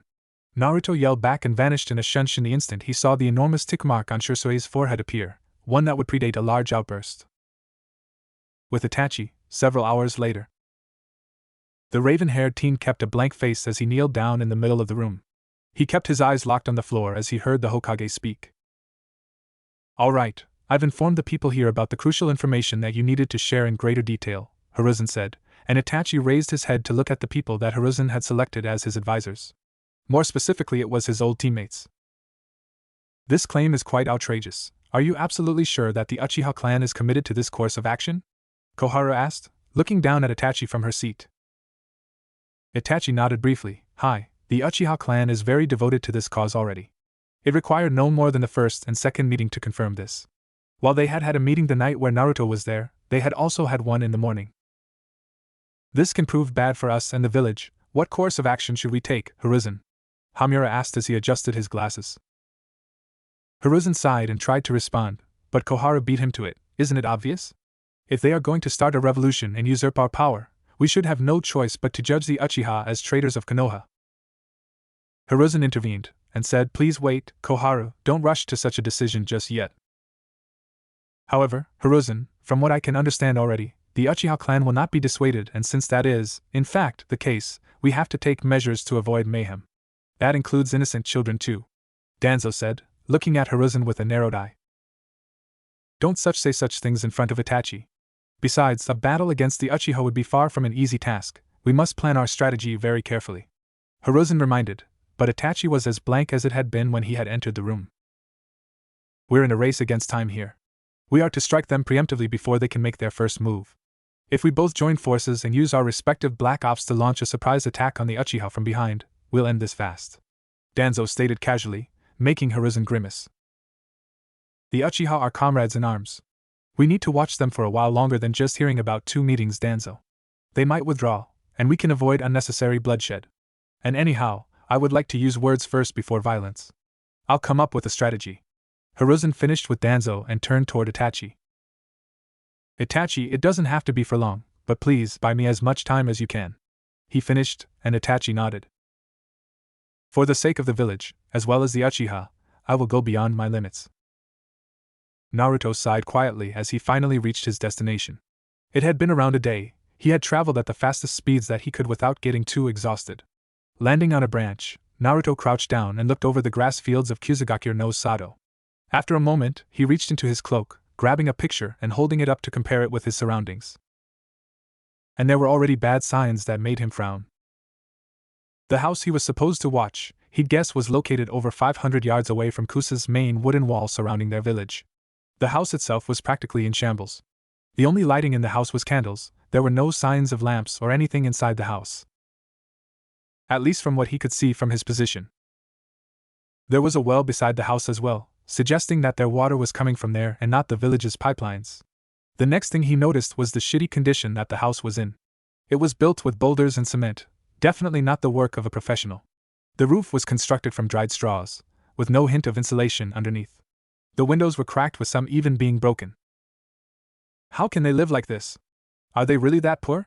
Naruto wondered and moved down to a branch closer to the ground to be able to see everything with a better view. From his new position, he could spot the 5 poorly hidden shinobi that were watching the house. Judging from their masks and uniform, they were from Kusa's ANBU. He snorted at that. If this was their best attempt to hide, they weren't even worth calling ANBU. Narrowing his eyes, he started to wonder. Why would they watch this old house that was about to collapse? Did they know about the clan and status of the people within? If they did, it made no sense. How could they even allow themselves to let these poor souls live in this dangerous house? He didn't get it and needed answers. Giving a silent groan, he defeated the urge to go down and poke the ANBU closest to him on the shoulder, and then throw a fist in his face when he got his attention. He was a spy on this mission, at least for now. But this situation, despite how horrible it was for the people he was supposed to watch, was good for him. The house was located outside of Kusa's walls, so when he presented the evidence, he couldn't get held back by Kusa. If it had been inside their walls, they might have been able to accuse him of being a spy, but the house's position was perfect. It was simply located in the country. They couldn't even charge him for trespassing. Shaking his head, he reached into his shuriken pouch and grabbed a camera that he had brought along. He momentarily wondered about how it wasn't scratched at all by his shuriken, but quickly shook his head again to clear his mind from these odd distractions. He quietly started to take pictures of the house and its surroundings. The house's structure, lack of insulation, the cracked and broken windows, the lack of light and water coming from the village, and to connect it all to Kusa, he took pictures of all the hidden ANBU that he could, and even managed to get a picture of one facing toward his direction, next to the house. Thanks to that, it was possible to see the emblem of Kusa's shinobi scratched onto the top of his mask, as well as them being placed around the house of question. He now basically had everything he needed except for a few things. He had detailed pictures of a bunch of the things wrong with the place that they lived at, and also an overall picture to link it to Kusa. Now all he needed was to wait for the more extreme kind of abuse, which could take a while. Naruto gave a yawn a few hours after. He had been sitting still on the branch for quite a while, and the ANBU from Kusa hadn't moved either. He was about to close his eyes for a nap when he heard the sound of a loud creaking door and looked down at the house. Taking his camera up to his face again, he waited for the person to step outside the door so he could get a picture. But as his eyes spotted the person's features and face, he almost dropped the camera. His body was shaking, his lips quivering as his eyes found it hard to focus on anything else but her. As his breathing got heavier and faster, he placed a hand over his heart and thought to himself with a whimper. No, she's supposed to be dead. Keika-chan? Naruto stuttered, his eyes fixated on the red-haired woman walking out with a basket filled with what he would guess was laundry. Holding up his hand to shield his vision from the sunlight, his eyes kept following her until he finally noticed it. Her hair was darker than Kushina's bright red, her eyes were red, and this woman's hair had a little more spike to it. Naruto's breathing got slower and slower as he stared at this individual. He smiled bitterly, as a lone tear fell from his eye. It wasn't her. This had to be the reason that Hiruzen had wanted him to do this. It was because the clan that was being mistreated was the Uzumaki clan. Kneeling on the branch, his smile turned into a frown. His mind had tricked him, and given him false hope. He had almost believed that Kushina wasn't dead, and standing right in front of him. He had been ready to run to her, embrace her in a hug and tell her how sorry he was. But he had been robbed of all of that. The person in front of him wasn't his mom, no, but it was still a member of his clan. So despite everything, they were still family down the line. Family. The word made Naruto narrow his eyes as he glared at the back of one of the ANBU watching her. How dare they treat his family with such disrespect? Letting them live in this house that was ready to collapse, invading their privacy, and everything else he had yet to see. While fighting the urge to commit a full-on slaughter of the ANBU watching her, he noticed something that made his worry and confusion come back in full. On her arm were several teeth marks. It covered her entire arm, all the way from the end of her short-sleeved shirt and down to the start of her wrist. Some of the markings were even overlapping. Grabbing his camera again, he took a picture of it and was about to place it back in his shuriken pouch, when he looked at the clothes she was wearing. Well, if you could call what she was wearing clothes. The things she wore, Naruto would call white and red rags. Taking another picture of that, Naruto heard the door creak again. Raising a brow, he looked at the door and realized he had momentarily forgotten one important thing. It was a mom and a daughter that he was supposed to watch. So as the door opened, Naruto watched with great curiosity as a small child, no older than Sasuke, stepping outside of the house. He smiled a bit, because of the huge smile she wore as she ran up to her mom.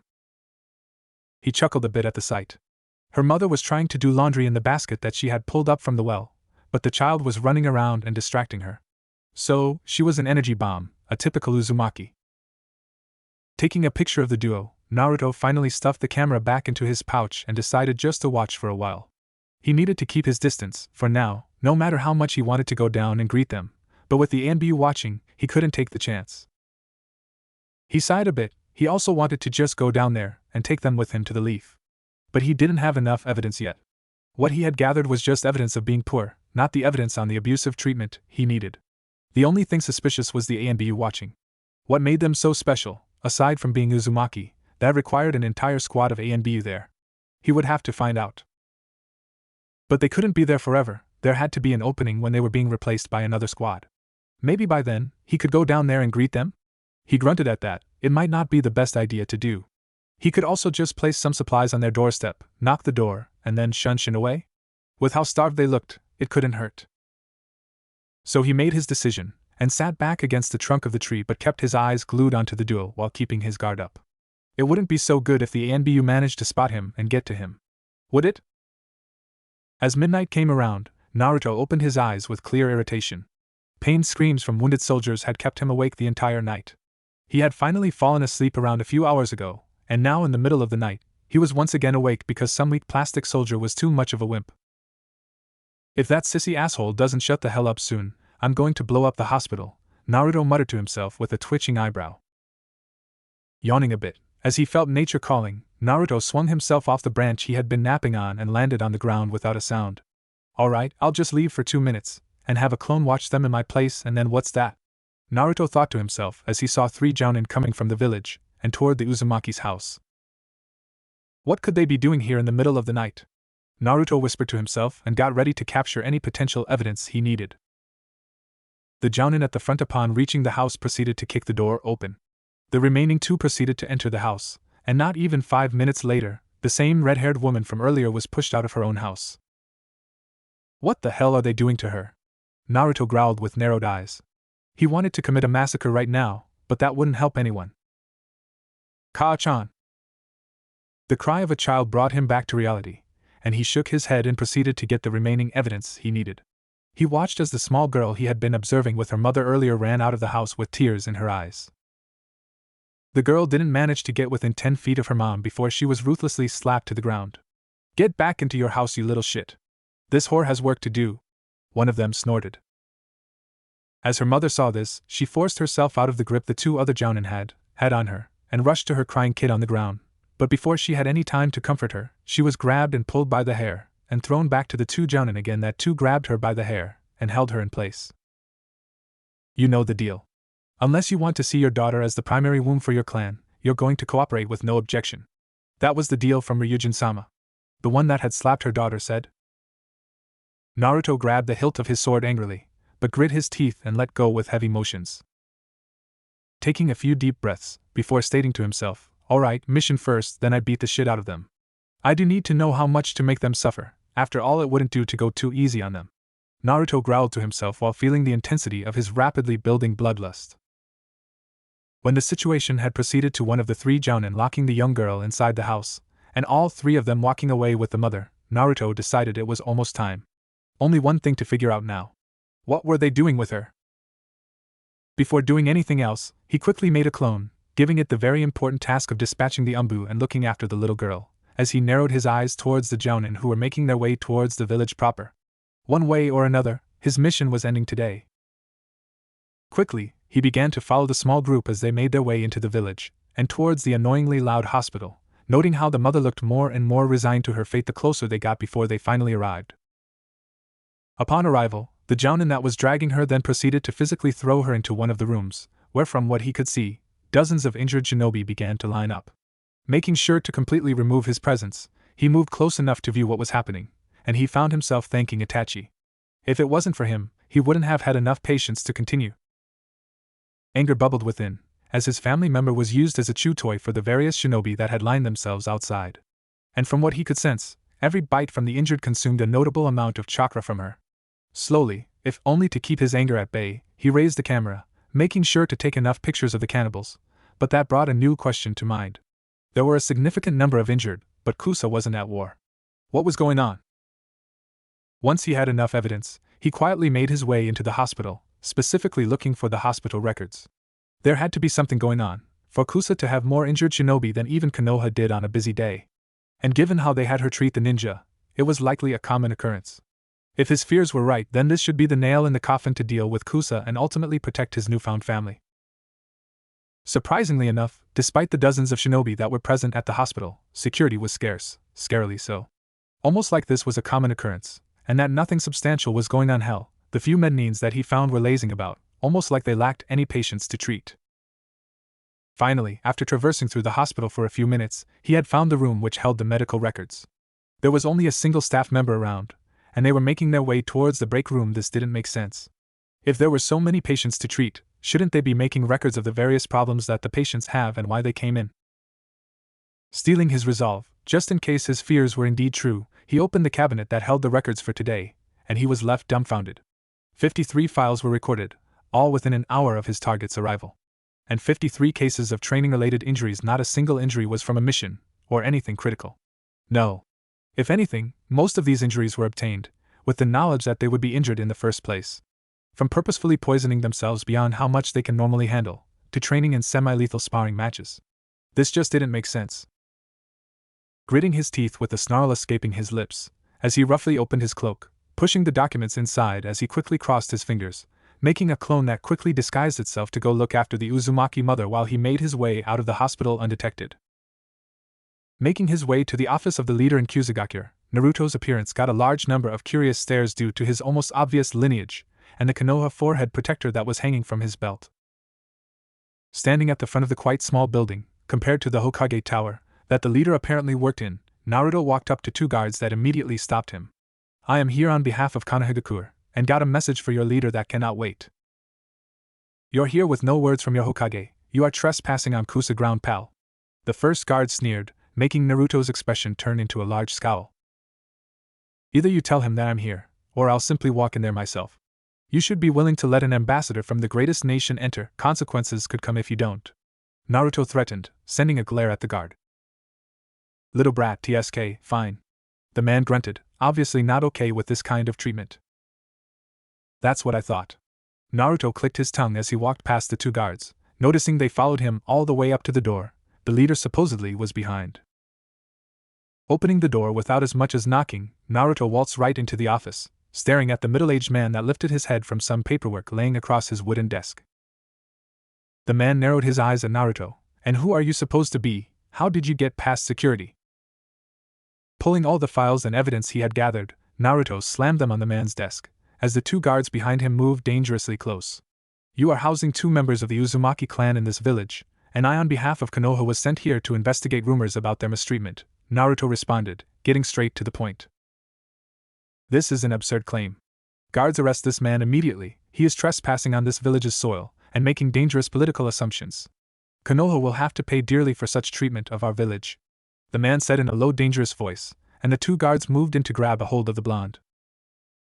Channeling a bit of his chakra, causing the tension in the air to get thick and heavy, Naruto glared out of the corner of his eyes at the guards, that seemingly stopped in place as he displayed a dangerous warning: mistreatment, inhuman living situation, medical experimentation, forceful abduction from home by your shinobi. This woman is in a life-threatening danger in this village, along with her daughter. Naruto finished, turning his head to face the man again. The man showed off his gritted teeth as he looked over the obvious evidence, laying across his desk, while looking dangerously at the two guards behind this intruder that was stuck in their place. So I, Uzumaki Naruto, with the authority of Konoha, take these two into my custody and under my protection. If you have any further disclaim of this evidence being true, and any more words you feel that needs to be said, feel free to take it with Hiruzen-sama. Naruto said simply, eyeing the man as he grabbed the edges of his desk, seemingly cracking the wood under his fingers. Konoha has no right waltzing into this village making such assumptions. This is trespassing and could be seen as an act of terror or worse, war, was the response Naruto got out of this. So, you'll deny the obvious and decide to play the political game with Konoha, I see. Can you really afford to make such dangerous acts toward the greatest of the 5 nations, the ally of Tsunegakure no Sato, that's also one of the great nations? Naruto asked calmly, his eyes still cold as ice. Ryujin-sama, let's call backup and put this freak behind bars. One of the guards that had gotten out of shock said, latching onto the blonde's arm, as he stared dangerously at the blonde. Let go of the ambassador, and go send word for the two. Uzumaki. Ryujin responded in a low tone, his hair hanging in front of his eyes, covering them as he stared downward at the desk. The guards blinked in shock, but Ryujin-sama, he's an intruder. You got an order, the man said in a low but sharp tone, making the two guards flinch before moving out of the room while glaring at the blonde shinobi. What's your source of information? The man asked as he and Naruto were alone in the room. Naruto frowned, crossing his arms over his chest, unimportant. That's a big lie. You cannot waltz into here and make a mere assumption without any credible source of information, Ryujin responded coldly. I have no more words to say in this case. My mouth is sealed by Konoha. Any further conversation will be done between you and Hiruzen-sama, Naruto responded simply. Ryujin chuckled, lifting his head to stare into Naruto's eyes. Heh, so just as I suspected, you are just one of Konoha's lapdogs, barking without biting on their command. You should be careful speaking about Konoha like that in my company. Your situation will be worse in any political matter now. We house the Yamanaka clan, a clan able to dig these memories out in any matter that may come. Do you think it will suit you well for this to be taken into consideration during the process? Naruto responded easily. You got a lot of nerve, Ryujin sneered, his teeth grit tightly together as his fist clenched with anger, turning his knuckles white. But before anything else could be said, the door behind them opened with low creaking noises. Turning his head around, Naruto's heart clenched painfully in his chest as he watched the tired and exhausted Uzumaki mother with black marks under her eyes walked in slowly, holding her daughter's hand as the small girl hid behind her mother's leg. Ryujin-sama, you called for us? The mother stuttered in barely a whisper, fiddling uncomfortably on her feet. Sighing with an annoyed expression, the leader of Kusa snarled out, Yes, Akari, you got a visitor. Deciding that is his cue to speak, Naruto turned around with a small smile. Hey there, Akari-san, I'm an ambassador from Konohagakure no Sato, a former ally of your fallen country. I'm here to take you into Konoha's custody. But why? Have we done a crime against you? She asked confused, squeezing her daughter's hand as the young girl looked at this blonde man's appearance with curiosity. Chuckling, Naruto crouched down, completely ignoring the leader of Kusa and his 2 guards that had also returned, as he looked at the girl hiding behind her mother's leg. No, nothing of the sorts. We got knowledge of you being mistreated here, and with you being Uzumaki we cannot allow that. Former allies or not, you've always been a people close to us, so I'm here to take you somewhere safer. Shinobi-san, we are citizens of Kusa. Yes, I'm well aware of that fact, but with the mistreatment, Ryujin-san has no choice but to allow me to you to Konoha, unless he wants to be utterly demolished in a political matter that won't be good on any parts, Naruto explained, making the mother look at him with surprise and disbelief. Ka-chan? Who is this man? Her daughter suddenly asked, seemingly not having listened in on the conversation. This is... Naruto facepalmed and shook his head as he walked over and extended his hand. How rude of me. My name is Uzumaki Naruto, shinobi and ambassador of Konoha. As Akari was just about to shake this young man's hand, her movement froze as she heard his name. Staring at this blonde boy in disbelief, she opened her mouth. Uzumaki? Yes, I am. I know the hair color might be confusing and all, but my father was blonde, but my mother was indeed of the Uzumaki clan, Naruto explained kindly, his gaze shifting back to the woman's daughter. And who do we have here? He asked softly, crouching down to extend his hand toward the girl. Looking up at her mother, she asked permission to introduce herself to this man without saying a word, but her gaze was more than enough for Akari to understand. Go ahead, sweetie. Akari encouraged with a smile, her head still filled with utter surprise at realizing they weren't the last of her people. Nodding slowly, the child extending her much smaller hand to the blonde as they shook. Hello, mister, I'm Uzumaki Karen. Karen, eh? That's a pretty name. Naruto responded, smiling kind and politely. Blushing a bit out of embarrassment, Karen took her hand back and clutched to her mother's leg. This has gone on long enough. You were here to take these people with you, so if that was all, get out of my sight. Ryujin roared out, slamming his fist onto the table, startling Akari and scaring Karen. You should mind your tone, there is a child in the room, Naruto snarled back, his eyes glowing with danger. I told you to get out. With pleasure. So, if the 2 of you want to come with me to Konoha, all you got to do is say the words, Naruto said, shifting his gaze, turning back to the Uzumaki duo. Looking at her daughter, Akari noticed that the child was still looking at this blonde boy with great interest before she eventually nodded. Please take care of us, Naruto-san. Very well then, we shall be on our way then. Got anything that you want to take with you back to Konoha? Naruto asked.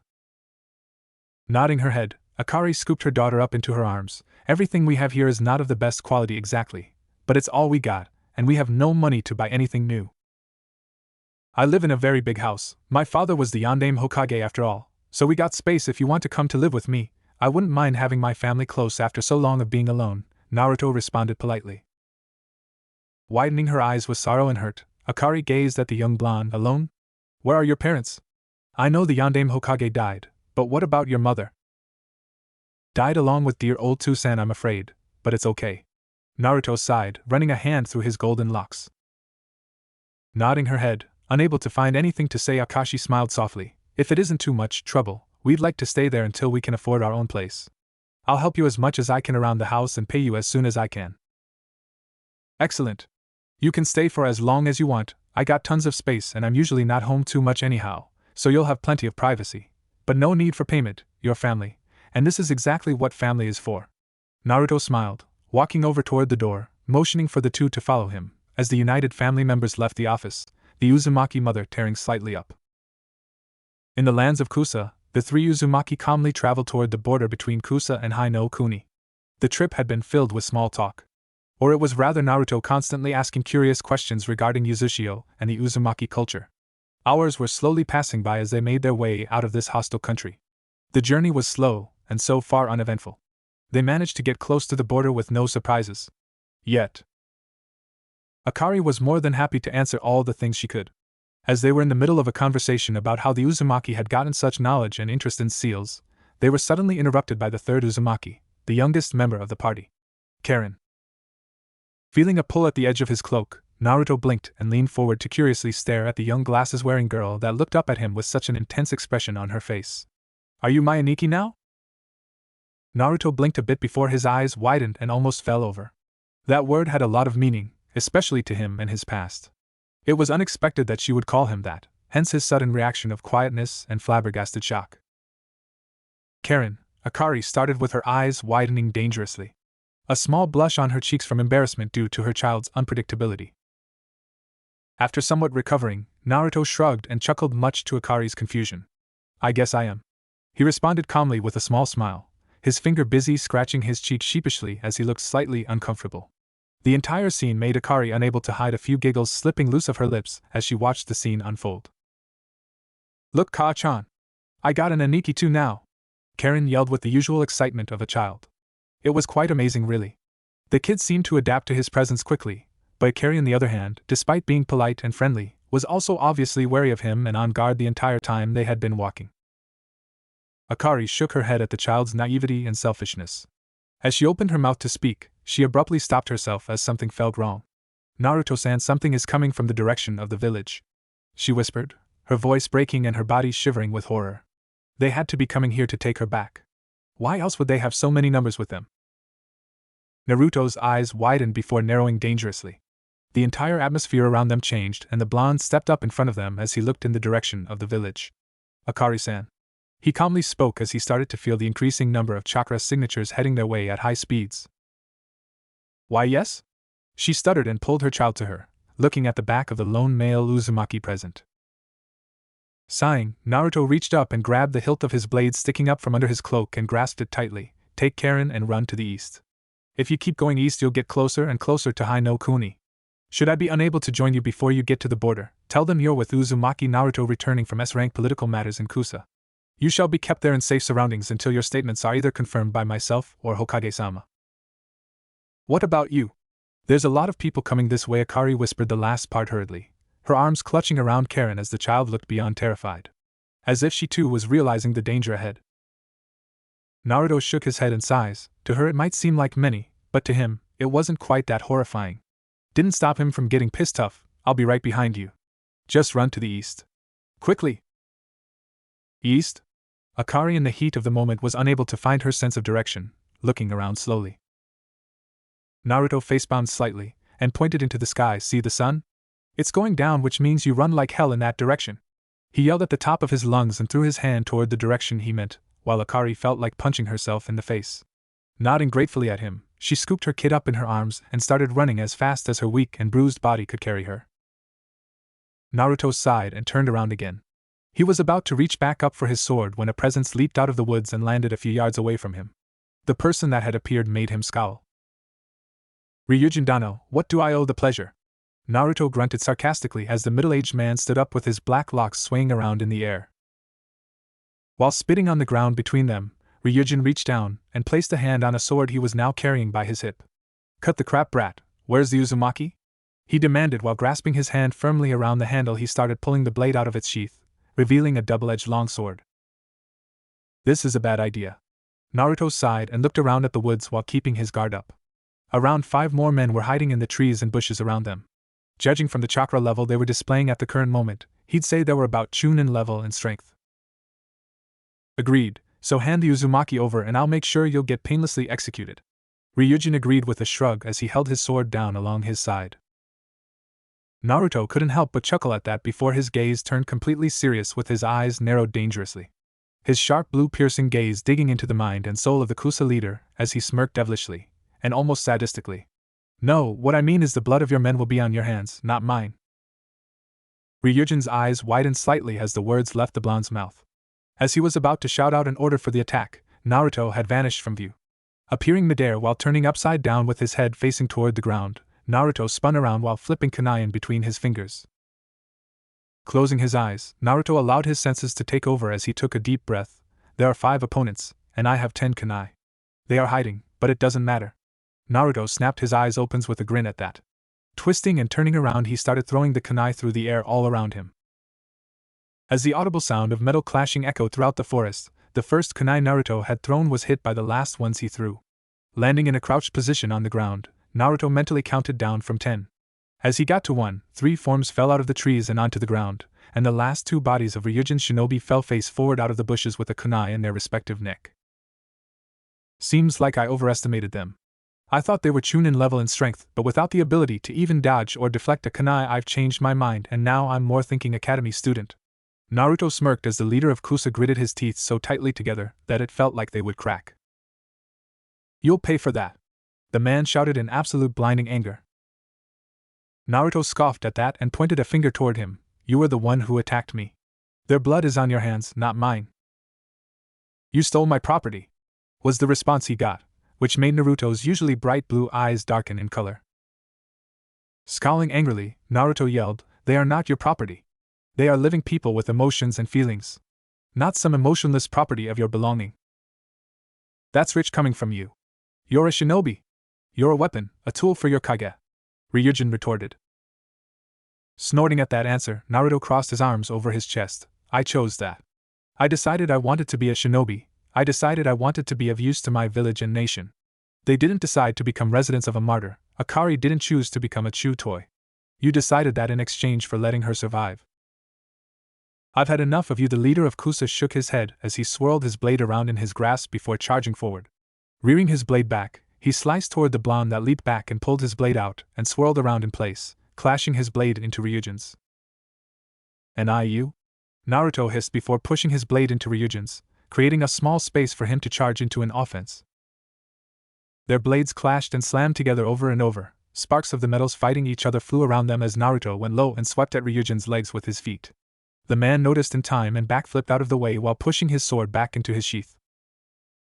Ryujin landed a few yards back and flipped through hand seals. The blonde was young but quite formidable with a sword. Even in the offense, he had a great defense. Even if he was confident he would win, he didn't have the time to clash with the brat. His property was getting away. "Hidden grass secret technique, grass serpent," Ryujin called out as he slammed his palms together. The grass around him grew rapidly in size before swirling around each other to form a large serpent with fangs and yellow glowing eyes. Naruto's eyes widened at the sight, mentally noting how much this technique seemed to remind him of what he had heard of the Shodaime Hokage's Mokuton. Cursing at himself for not having learned enough Katon ninjutsu to fight this, Naruto flipped through the hand seals to the only fire attack Itachi had managed to teach him so far. "Fire is not my primary element, but I hope it'll suffice," the blonde groaned as he flipped into the air while spinning around. As he finished his last seal, ending on the tiger seal, he sweated as he saw the serpent flying up at him. Begging mentally for this to be enough, he took a deep breath, his chest swelling before he opened his mouth and mentally called, "Fire release." Great fireball jutsu, exhaling a large stream of fire that formed into a huge burning globe of fire that crashed right into the heads of the serpent nearing his airborne body. The orb of fire crashed into the grass and immediately started to fight the hostile technique. Burning away at the grass, the embers and ashes of the grass started to fly around him. Much to his pleasure, his technique won the battle and continued down toward the leader of Kusa that had to leap into the air to dodge the blazing globe. Deciding now was a good time to use something from more familiar to him, Naruto flipped through hand seals again as he threw his palms forward. Lightning release, false darkness. Gritting his teeth as he channeled his chakra into lightning that traveled across his palms, he shot it from his palms in shapes of dark blue spears roaring toward Ryujin. Growling at the boy that was managing to push him, Ryujin thrust his palm toward a tree as his hand shot a long rope of intervened grass out of his palm toward to pull him out of harm's way. "Such a damn peasant!" Ryujin roared in anger and frustration, pulling out what seemed to be endless kunai and shuriken he threw in the blonde's direction. Naruto scoffed at the sight and pulled his blade out again and started to easily deflect the incoming projectiles. As the last kunai was near him, he calculated its flight route and stabbed the tip of his sword into the hole at the bottom of the handle and swirled around before he hurling the kunai back at the enemy. Ryujin was slightly taken back by the move and felt his shoulder slit open by the kunai grazing through his clothes and skin. Grasping the cut tightly with his palm, his veins throbbed as he growled angrily. Landing on the ground again, Naruto channeled lightning around his body to increase his strength and momentum drastically. Launching himself off the ground, he flew forward and first threw his sword at Ryujin, who desperately grasped his own and dragged it out of the sheath to block the blade with sparks flying around the clashing metals. Having created his intended opening, Naruto flew in close and grabbed the man's wrist to lock the blade in place, kneeing him in the gut and doubling him over. Then, Naruto quickly reared his fist into position to send a devastating uppercut into the man's chin, punching up into the man's face as hard as he could. Using this moment to pull the sword out of the man's grasp, Naruto grabbed his own airborne blade and went for a dual-wielded cut down that Ryujin, despite his disorientation, managed to leap away from with blood leaking out of the corner of his mouth. Deciding enough was enough, Ryujin flipped his hands into a half-rammed seal and mentally called out, "Hidden grass secret technique, poison cloud mist." With his cheeks swelling, He expelled a dark green mist flying at blinding speeds out of his mouth toward Naruto, whose eyes widened as he brought his arms wielding the two blades to shield his face. Coughing wildly, Naruto leaped as fast as he could backward and out of the smoke cloud, coughing into his sleeve as he felt his vision start to blur, and his muscles starting to go numb. Shit. A cloud of poison mist just as toxic as the purple python's venom. You shouldn't even be standing, but I guess that it wasn't just the two females that were formidable, Uzumaki. Ryujin roared as he seemingly appeared out of nowhere and punched the blonde in the side of his face, sending him crashing into the ground and rolling across the forest floor. I couldn't even see him, Naruto cursed, mentally thanking his lineage and tenant for already fighting the poison before it became too much for him to even stand. Noticing movement to his right, Naruto lifted his palm to block an incoming fist but gaped with salvia flying from his mouth as a kick was planted firmly in his gut. Unable to fly back from the grip on his fist, Naruto lifted his head to growl but was instead punched on top of his head and sent flying face first into the ground. Ryujin took this chance to grab a kunai and thrust down toward the blonde's neck, but the sound of metal getting drawn made Naruto's eyes widen.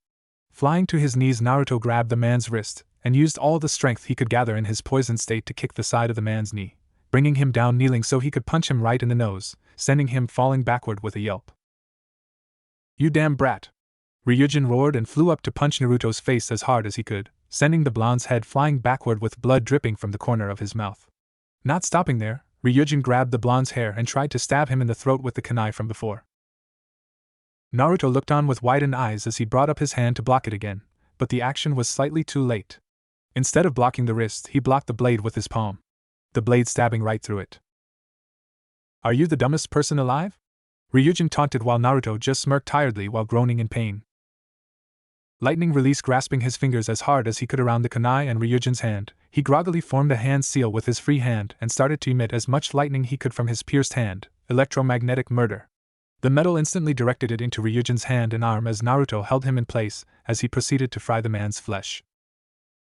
As he started to feel the effect of the poisons getting weaker and weaker until the point he barely noticed it, he mentally scowled and thanked the Kyuubi for breaking down the poison this fast. Pulling his palm backward to release it from the kunai, Naruto hissed in pain as blood ran down his hand and arm from his wrist. Ryujin, who was too busy cradling his arm in pain, didn't get time to notice Naruto swirling up to his feet and kicking him straight in the face, sending him propelling back into a tree. Panting heavily, Naruto waltzed over and grabbed his sword and placed it in its sheath before grabbing the hilt of Ryujin's sword that he had snatched from his grasp earlier. He could still feel the effect of the poisons in his systems, his vision and senses were getting better, but he still had a hard time feeling his legs. Bringing up the sword he had stolen, he panted harshly while starting to slowly walk over toward Ryujin, whose arm was still smoking from the burns that had burned his sleeve to a crisp along with his skin.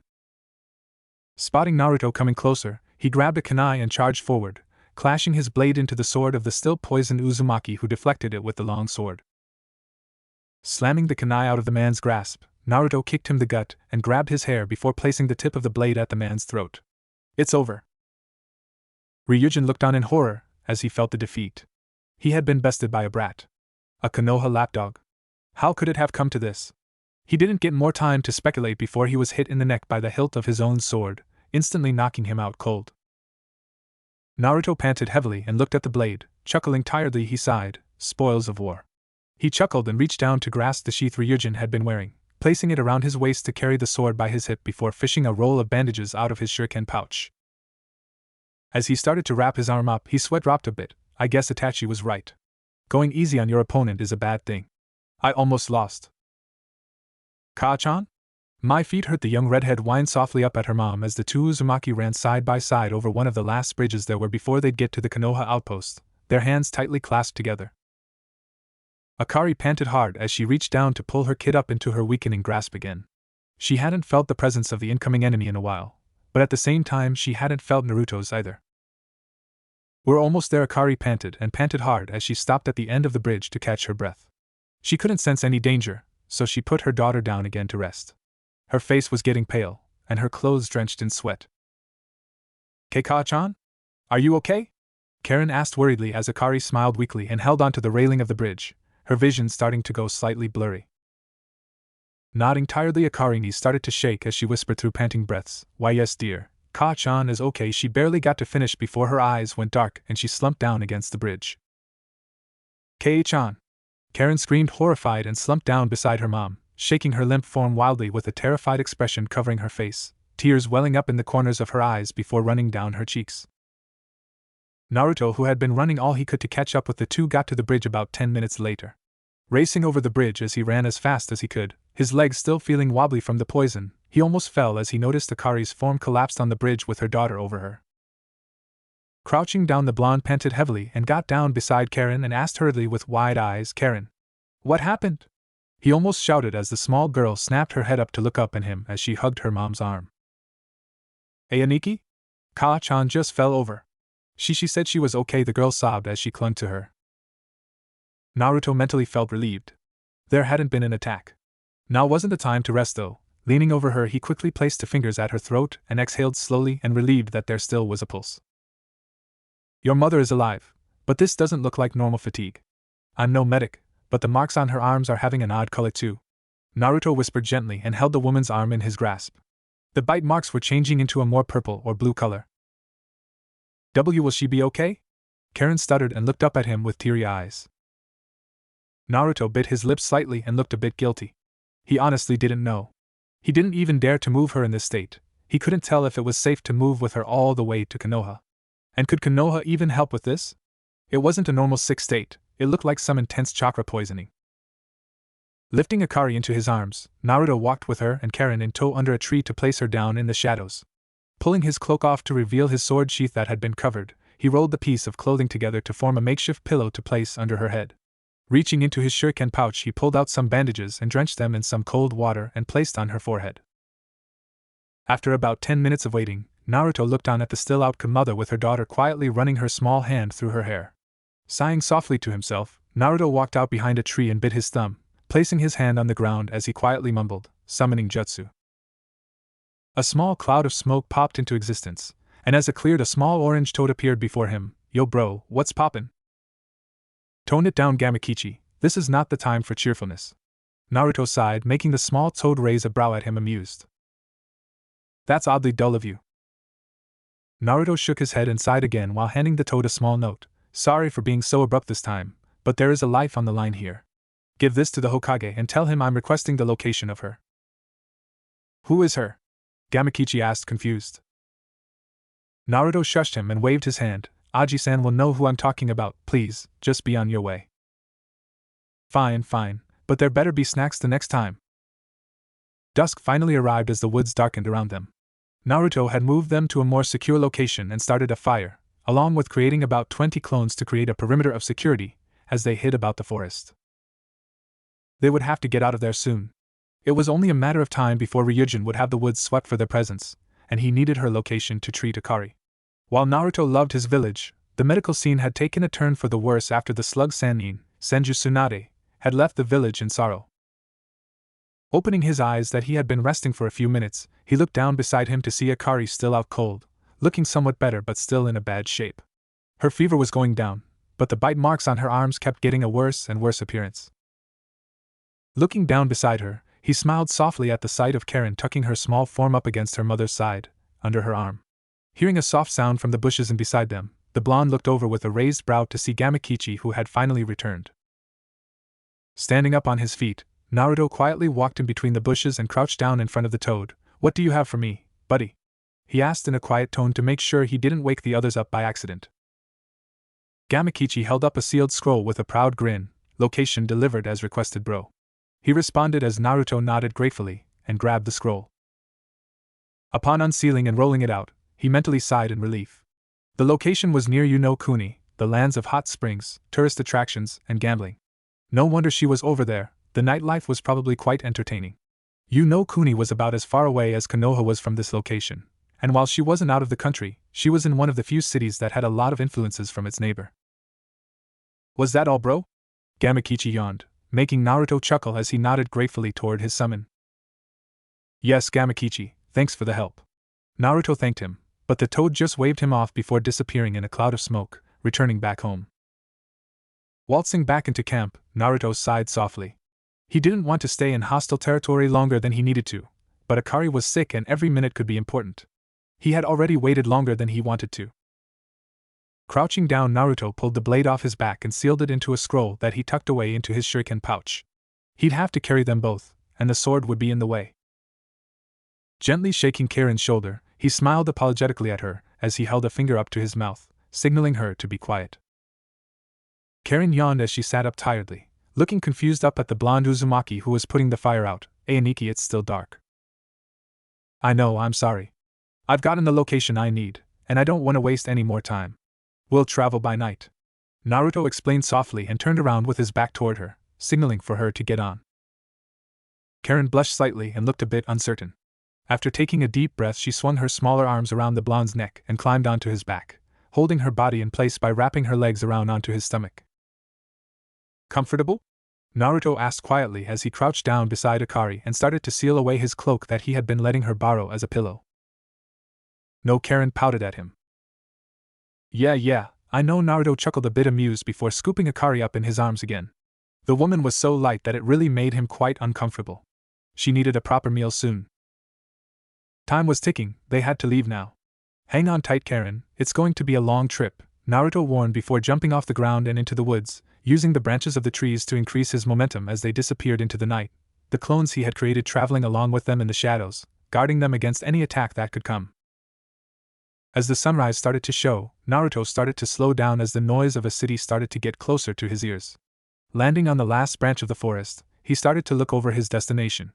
A gambling hub for travelers going to and from between the High-no-Kuni and Yu-no-Kuni. The village was indeed a nice sight. It was filled with high-class luxury gambling halls and hotels. Placing Akari down for a second on the branch, he heard Karen yawn softly on his shoulder with her eyes opening and closing from sleepiness. Reaching into his pocket, he looked at the address that the Hokage had gotten him. Luckily for him, he had been here before on a mission and had stayed at the exact same address to, practice his luck at gambling while he had some time to kill. Sighing, he pocketed the note again and lifted the woman up again before using the shunshin to get there faster whilst avoiding prying eyes. Landing at the front entrance, Naruto sneaked in past the lady at the front desk and started to slowly make his way up the stairs. Luckily for him, there was no one in the hallway to give him funny looks. Slowly walking down the hallway, looking at all the numbers on the doors, he got to the end and finally got the number he was looking for. B213, he whispered and crouched down to let Karen get off his back, which she hurriedly did. Yawning loudly, she stretched with a sleepy look, black bags under her eyes as she could barely keep herself awake. Can you knock for me? Naruto asked with a smile, to which Karen just nodded without saying a word before knocking a few times on the door, as they heard shifting on the other side of the door. A loud yell of frustration was heard from within the room, making Karen seek out a hiding spot behind Naruto's legs. Naruto's sweat dropped at that and watched the door with interest. I swear to God I'll skin alive whoever dares wake me up so early in the morning, came a loud roar from within, as the door was flung open to reveal a fair-skinned woman with brown eyes and straight blonde hair. She was an above-average height, and had noticeably large breasts. She stopped at the door's opening for a moment, and narrowed her eyes before smirking with a small grin. Without saying a word to him, she left the door open and walked back in. Shizen. Blondie is here. And he is carrying a woman with him, she shouted without a care in the world. What are you talking about, Tsunade-sama? Came a tired groan from within a few seconds after. Naruto's sweat dropped more at that and heard more footsteps coming as a teen a bit taller than him with shoulder-length black hair, and onyx eyes came into the doorframe. Naruto-kun. What a pleasant surprise, what do we owe the pleasure? And why are you carrying a red-headed woman? Naruto frowned at that and motioned with his head down at the kid behind his legs. Shizen looked down curiously and her eyes widened at the sight of a young red-headed girl hiding behind the blonde's legs. I need your assistance. This woman is Akari Uzumaki, and this young one is Karen Uzumaki, her daughter. I was on a mission to Kusa to retrieve these two from an abusive environment, but Akari passed out and have been out cold for what I would guess is 10 to 12 hours. It looks serious, and I don't think Konoha's hospitals have what it takes, so I came here. Please help me, Naruto whispered, looking into the older girl's eyes with a rare pleading look. Shizen opened her mouth to answer when the slug Sannin yelled from within the room, Bring her in here and lay her on the bed and I'll take a look, but you know the deal, Blondie. Naruto smiled with relief and hurriedly got inside with Karen in tow. Getting to the bed, Naruto laid Akari down and placed a pillow under her head. Tsunade yawned and stretched with a groan as she spotted the kind behind Naruto's legs. Since when did you become a dad? Naruto started coughing wildly as he choked on his own spit, and no. As I said to Shizen-chan, this is Karen Uzumaki, she is the daughter of Akari here, Naruto said as he pointed between the two female Uzumakis with his index finger. Calm down, Gaki, I'm just teasing you. Tsunade roared with laughter as she walked over to the woman on the bed. She was hiding her interest with humor, but she had been willing to help ever since he mentioned who he had with him. It was no secret that her grandmother was Mito Uzumaki, and she had been friendly with Kushina Uzumaki before she passed. She had thought Naruto was the only one left, but here he was, dragging two more to her doorstep. Shizen, take a look at the girl. If she is from the same place she might be sick too, Tsunade ordered, and Shizen quickly nodded and moved toward the young girl who kept hiding behind the blonde. Naruto patted the top of her head, slightly startling her as she looked up at him. It's okay, Karen, these people are friends. Tsunade over there has Uzumaki blood too, her grandmother was an Uzumaki. You can trust them, they'll make your mother better in no time. Karen, still uncertain, slowly made her way out from her hiding place, looking up at the dark-haired woman who slowly extended a hand down to her, which she looked up at Naruto before grabbing. We'll do what we can, but in the meantime, you're going to take a shower, Blondie. You stink. Tsunade snorted while pulling Akari's sleeves up with a horrified look. Those marks on her arms were beyond disgusting to look at. Where had Naruto found her again? Naruto pouted at that and started to walk toward the bathroom. Yeah, you try fighting the leader of Kusa without starting to sweat. As he was walking past Shizen, who had placed Karen on a chair, the older girl looked down at his arm that was swaying by his side as he walked. Standing up, she grabbed his wrist, making him look at her funnily. What? He asked, confused, as she pulled the hand covered in bloody bandages up to her face. You're injured, she states simply and starts to unroll poorly done bandage off his hand to reveal a completely healed palm. But there was so much blood, she notes, with a beyond confused expression. Come on now, you know what I house and who I am, the hole was gone hours ago. I just didn't have time to remove the bandage because I was on my way here. Naruto smirked a bit at that as Shizen huffed and threw the bandage into the trash can. I'm still going to have you go through a checkup when you're done showering, Shizen said with a small pout as she crouched down before Karen again. Naruto couldn't help but sweat drop again, waving her off as he entered the bathroom and started to unseal some fresh clothes and seal away his dirty ones. Turning on the hot water, he sighed and stepped into the shower, washing away the blood, dirt, and sweat from the day before. After wiping his face dry with a towel, Naruto threw it up on a rack in the bathroom before starting to get dressed. Pulling on his clothes slowly, Naruto yawned a bit before finally putting his ANBU armor back in place, feeling his sore body everywhere. Great job, moron, you really shouldn't have gone easy on him, Naruto mutters, but mostly to himself as he opens the door into the hotel room, watching Tsunade busy working on Akari with her palms glowing green around her arms. Took you long enough? Had a fun time with yourself in the shower? Tsunade teased with a smirk, making Naruto's cheeks turn light pink as he huffed at her. Shizen, on the other hand, almost choked on her own salvia, her cheeks rosy red as Karen looked beyond confused at them. Don't be ridiculous, Naruto muttered with an embarrassed look. Glancing over at Akari, Naruto frowned a bit as he looked over at Tsunade expectantly. Tsunade sighed a bit at his glance as her hands stopped glowing green, and rested her palms on her thighs. She was suffering from a severe case of chakra exhaustion, the marks on her arms being the source of the infection. She had been exposed to far too many chakra natures. May I ask what the reason behind these marks are? People heal from biting her, Naruto stated simply with a dark look before shaking it off his face. Will she be okay? He then asked, Karen also looking at the blonde woman as Shizen finished her checkup on the girl. Tsunade gave a soft smile and nodded. She will be, but her body has been fighting to survive for a long time. It's a miracle she hasn't passed out from chakra poisoning months ago. If you hadn't brought her when you did, she could have died in a few days, but as it seems now, she will, with enough rest and following checkups, be okay. I don't know when she will wake up, though I'm assuming a few days. Naruto sighed with relief and slumped down in a chair as he ran a hand through his damp hair. Thank God. So, I guess this means we have a lot of time to kill. You look tired, Gaki. Go relax at the hot springs on the other side of the border. They are quite famous for a reason. We'll look after these two, right, Shizen? Tsunade sighed and shifted her gaze to her young apprentice, who just nodded with a smile as she prepared a bed for the young tired Karen. Hi, Tsunade-sama. You can rest assured that these are in safe hands. Shizen quickly agreed as Naruto sighed, deciding that his armor wasn't needed anyway as he started to pull off his forearm guards and ANB vest to lay in the corner. But remember our deal, Gaki, this isn't free. Tsunade reminded him with a smirk. Naruto just sighed at that and waved her off, knowing what she meant. Without saying another word to her, Naruto waltzed over and crouched down in front of Karen as he carefully placed a hand in her hair to ruffle it gently. I'm going to go out for a bit, you can rest here. Shizen-chan over there has prepared a bed for you so you can rest, and hopefully, Your mom will be awake soon. Karen could only nod sleepily. Her brain was not able to go much longer before she would pass out on the floor.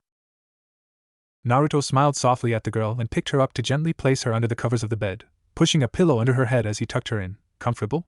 He asked and stood tall again. Why, yeah, when will you be back, Aniki? She asked sleepily, making the two older women that were awake in the room chuckle a bit. When did he say he saved them? She already called him Aniki. Ruffling her hair briefly, he sighed. In a few hours, I should be back by the time you wake up. He whispered and pulled the blanket up to cover her form. Hi, she mumbled tiredly as she started to doze off. The sound of light snoring following soon after. Naruto sighed again and walked over to exit the hotel room after that, leaving the safety of the two Uzumaki in Tsunade and Shizen's hands. 2 hours later, Kuni. Naruto was waltzing through the busy streets of Kuni. The hot springs had been nice, but he felt like it had been over-exaggerated when people told him that it was a legendary place. Yeah, maybe it was nice and relaxing, but it didn't feel any different than taking a dip in the Konoha hot springs. Well, one exception being the possible lurking of his godfather Jiraiya. Sighing, he walked down a few stairs and found himself at a beach.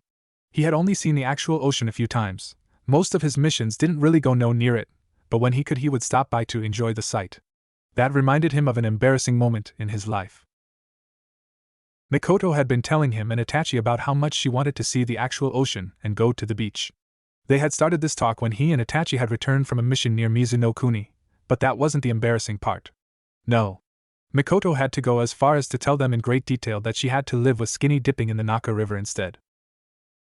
And as a teenager, it wasn't hard to figure out what kind of images he got in his head. As the thoughts and images started to creep up in his mind again, he started gaining a pink blush as the image of a topless Uchiha Mikoto in the water appeared in his mind before he punched himself in the nose to make it disappear. Son of a bitch! He cursed and grabbed his nose. Well, at least the images were gone now. He really had to kick Kakashi and Jiraiya's asses for showing him the great world of Ika Ika Paradise. Mikoto would surely kill him and them too if she knew. Speaking of Mikoto. And my mother is okay with that? Itachi asked in shock. Naruto chuckled bitterly. I wouldn't say that. Oh, the silent treatment? Itachi then questioned. It's more like she left after she heard all that she needed to hear, Naruto said and shrugged. Itachi gave a bitter laugh at that, and placed a hand on his hip, while patting Naruto's shoulder with his remaining hand. I suggest you come back with a souvenir. Why? Naruto asked, his brows flying upon his forehead. Let me just say it in a simple way. This is the first phase of my mother starting to give you the silent treatment. So unless you want to live through phase 2 and 3 of her being mad at you, I suggest getting her a gift, as that might be an option for getting her into a good mood again. Itachi finished, and Naruto mentally noted this down as the largest amount of words he had ever heard Itachi say in one go. Alright, I'll keep that in mind while I'm there. I'm dead, Naruto muttered to himself with a sweat drop. He had totally forgotten about that while being in Kusa. Getting an idea, Naruto looked around him and thought with a small hum, if she really wants to see the beach, I could bring it to her. No, that wouldn't work. I doubt I would have enough scrolls to seal the sand and water. And where would I put it?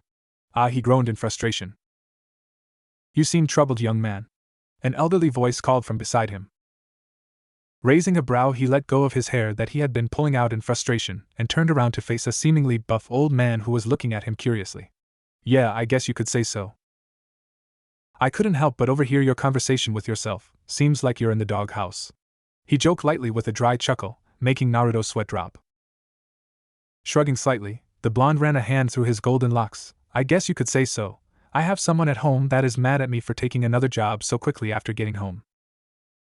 It means she cares. Overworking yourself is bad for your health.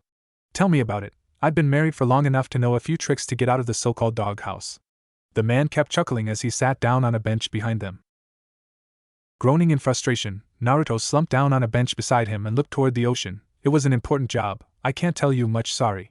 She's mad I'm never home and taking so many jobs, and my friend told me that it would be in my greatest interest to essentially get her a souvenir. Quite the coincidence. I'm here for a job too. I've been building the bridges leading to and from the new hot springs. And you said she liked the beach? Why don't you bring her here then, and take her on a vacation? The old man asked in a gruff tone. Naruto seemed to think about that for a bit, and shook his head. It's a bit too far, I'm afraid, and I need something a bit more meaningful, I guess. Well, if she liked the idea of the ocean, then why not make something for her yourself? There's a bunch of seashells here, you could make a wristband or a necklace perhaps. He then asked curiously, poking a few of said seashells with the tip of his sandals. Naruto blinked at that and reached down to pull a colorful seashell out of the sand, inspecting it between his fingers before smiling. You know what, that sounds like a great idea. I know it is. When you have lived with the same woman for as long as I have, you start to realize that the handmade gifts beat anything that you could ever buy in a store. The old man laughed a bit louder at that and rested back against the bench. So how long have you and our wife been married? Naruto asked and looked toward the man curiously, fidgeting the seashell around in his palm. The man sighed and looked a bit down into the sand at that. My wife passed away some years ago now. A bit before my grandson was born actually. I'm sorry to hear it. I hope she died painlessly? Naruto quietly asked. The man quickly nodded and smiled. She slept in. It might have been a bit early, but she had lived a long good life. I never actually go to know your name, kid? Oh, how rude of me. Uzumaki Naruto, at your service. Naruto chuckled as he extended his hand that was met by the older man's strong grip. Tazuna here, kid. So, about this woman of yours. You going to take my advice? Tazuna asked, and Naruto nodded with a blush. She's not exactly my woman. She's my best friend's mom, and she is married. Naruto blushed and waved his hands around. That's some serious homewrecking you got going on there, kid. And at such an early age too. Tazuna roared out laughing while clutching his stomach, the glasses on his face almost falling off. Groaning, Naruto slapped his forehead. No, it's not like that. I basically grew up with her, she's my aunt figure if anything else. And you don't know my age. Tell that to the smile you had on your face when you picked up that seashell. And to me, you look young as hell. Tazuna couldn't help but tease as we wiped some tears out of his eyes. Whatever, Naruto grunted with a twitching eyebrow. Looking on the watch on his arm, Tazuna sighed and shook his head. Looks like my break is almost over. It was nice meeting you, kiddo. Tell me, where you from by the way? I'm from Konoha, Tazuna-san, Naruto responded politely, making Tazuna raise a brow at him before he jabbed his shoulder slightly. Konoha? I guess you are shinobi then. You look way too fit for someone your age. Tazuna chuckled as he stood up from the bench with a stretch. Naruto chuckled and stood up as well as he summoned a few sparks of lightning in his palm. You got a good eye, Tazuna-san. PF, that's what it takes to be a master bridge builder. Tazuna beamed with pride. Naruto shook his head and pocketed the seashell while extending his hand toward the man again. It was indeed nice meeting you, Tazuna-san. Thanks again for your advice. If you're ever in Konoha, just ask for me. I'll be sure to keep that in mind. Tazuna nodded and shook the blonde's hand before turning around to leave. Barely a few steps away, Tazuna turned his head and smirked at the blonde boy. Good luck with your home-wrecking, kid. Oh, you got to be kidding me. Konohagakure no Sato Uchiha compound. Kaa-san, I think you should relax. That much stress isn't good for you. Itachi's sweat dropped as he watched his mother furiously wash the dishes off with great velocity. The plates looked as if they'd break if she continued. Mikoto dropped the plate back into the sink as she turned around to face her son. If you want to get rid of my stress, then go and get that blonde idiot home. She sighed and dropped her towel onto the kitchen counter. Itachi blinked slightly at that and put his cup of tea down onto the table. Sasuke, who had been watching, flinched slightly. It had been like this for the past few days since Naruto had been deployed again. Hell, Mikoto had even thrown a fit about going to the Hokage to tell him to let Naruto relax a bit instead of sending him on constant missions. Itachi grunted and took another sip. Naruto is A&BU like myself, it's part of the job description to be busy. Yes, I know that, Itachi, but you're at least home taking a break right now. He isn't. That Naruto never takes a break. She sighed sadly, turning around to start finishing the rest of the dishes. Fugaku, who had been listening in as well, put down his papers and looked with a blank face. Naruto is a grown-up in the eyes of the law, he'll be fine. He said in a monotone voice before raising his papers again. Oh, I'm sure you are more than thrilled that he is away. Mikoto spat at him, making Fugaku raise a brow as he lowered the papers yet again with narrowed eyes. Itachi palmed his face and stood up, motioning for Sasuke to follow him with the promise of some training. He didn't want Sasuke around for what seemed to be the start of yet another argument. He quickly placed a few shuriken in Sasuke's hands and told him to go throw them at the training dummies. Sasuke, more than happy to agree, leaped down from the porch and down to the grass, and started to train. His Nii-san was finally helping him train again. Itachi kept standing right next to the door into the kitchen and listened, as Fugaku mumbled out, "I'm not thrilled that he is gone." Mikoto snorted at that and crossed her arms under her chest. "You aren't?" That little annoying smirk that seemed to grace your usual stoic frown told me otherwise when he mentioned how long he'd be away. "Why does my mood always have to be associated with him?" Fugaku grunted back with a small scowl. Mikoto threw her arms into the air and laughed. "Maybe because it looks like you want to paint rainbows on the compound walls whenever he's gone." Here they go again. Back in Kuni. Naruto, who had been busy trying to put together a necklace of seashells, sneezed and dropped a seashell at that. Someone had to be talking about him, he mused, and kept fidgeting around with the shinobi wire, seashells, and the sunban he had been using to poke holes in the seashells with. After around an hour, he tied the wire together and held up the necklace he had made. He smiled at the result and quickly stored it away in a small seal for safekeeping. He'd be seriously dead, or painfully alive, if something happened to it before he came back to Konoha. Standing up and stretching his muscles, he yawned slightly. It had been a long night with little to no sleep. He hoped Akari and Karen were doing better. The former would hopefully wake up soon so that he could bring them back to Konoha. As he stood up, he groaned and looked out over the water. His eyes widened at the sight before him. A woman skinny dipping in the waters with dark hair and pale skin, quite like a certain woman he knew. As he watched her, her body seemed to change before his eyes. As she turned around, Naruto's eyes widened dangerously at the face he thought he was seeing. Why was she here? Blinking a few times, he looked again, her entire exposed naked front toward him as she yelled, "Throw the ball back, Naruto-kun!" Almost choking on his own salvia, he rubbed his eyes harshly before looking back down. She was gone. She had never been there. In her place was just a middle-aged dark-haired woman having fun with her boyfriend or husband. "Konoha Gaki! Stop peeking at my daughter!" He suddenly heard the yell of a now familiar person. The old man from earlier. Shaking his head clear with an immense blush, he went through the hand seals for the shunshin and disappeared in a swirl of leaves in a panic. He landed a few feet away from the hotel and yawned again as he snuck up to the hotel room again. Waltzing down to the door, he quickly opened it and walked in. Karen was still sound asleep on the bed, and Akari seemed as passed out as he left her. Sighing slightly, he looked over to see Shizen and Tsunade mixing together some medicinal herbs, and quietly walked over. Tsunade tilted her head in his direction and gave a quiet chuckle. "Never learned to knock, Gaki? What if we had been naked in here?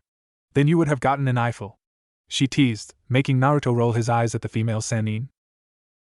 Shizen giggled a bit at the bickering duo and grabbed the medicine they had been making, moving over to start smothering over the bite marks on Akari's arms.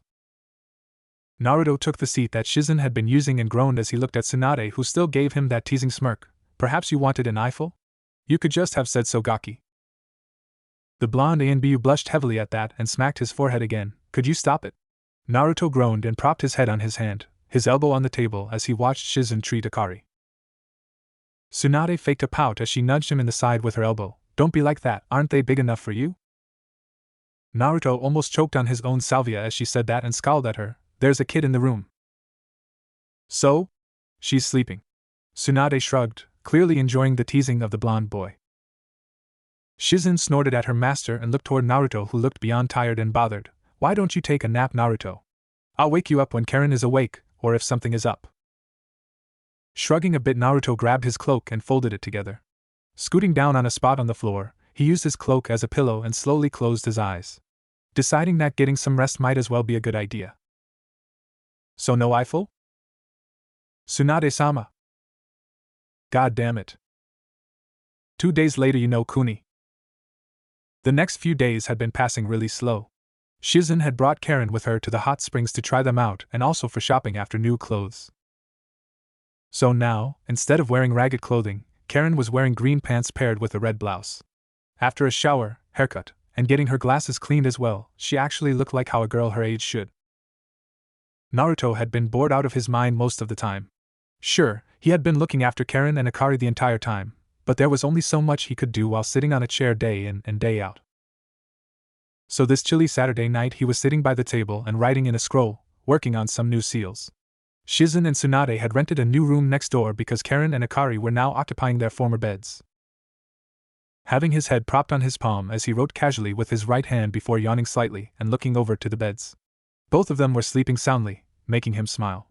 Turning back to his current work in progress, he tried to come up with a way to make stored food stay fresh longer.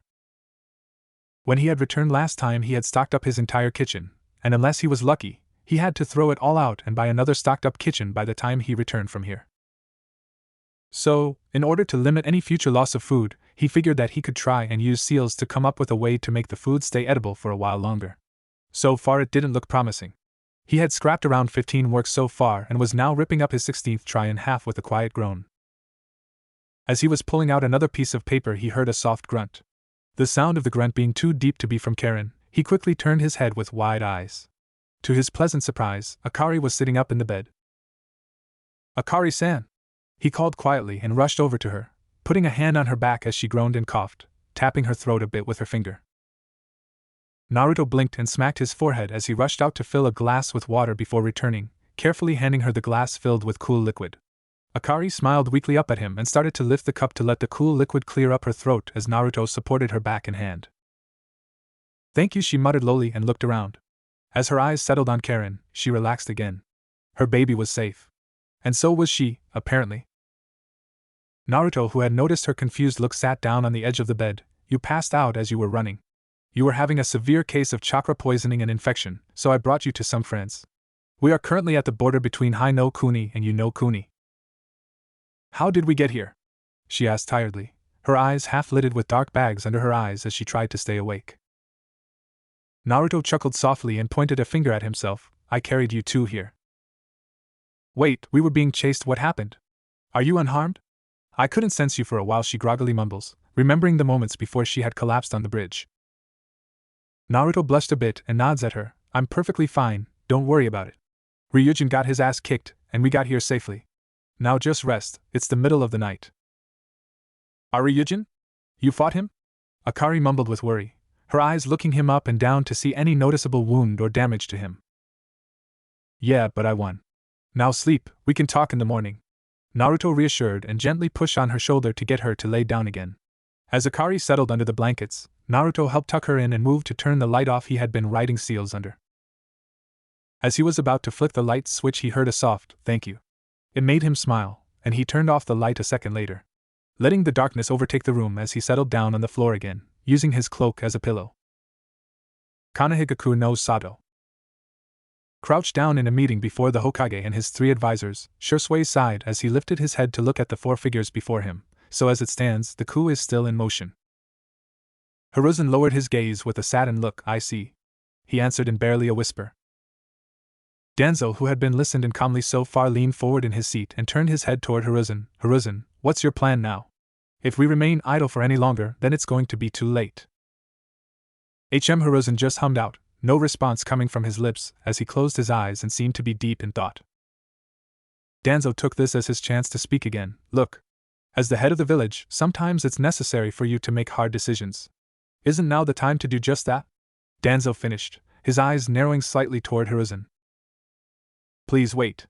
The surprising sudden interference was from Shisui. Hiruzen and the other advisors looked surprised at him as they raised their gazes to look at the young Uchiha prodigy.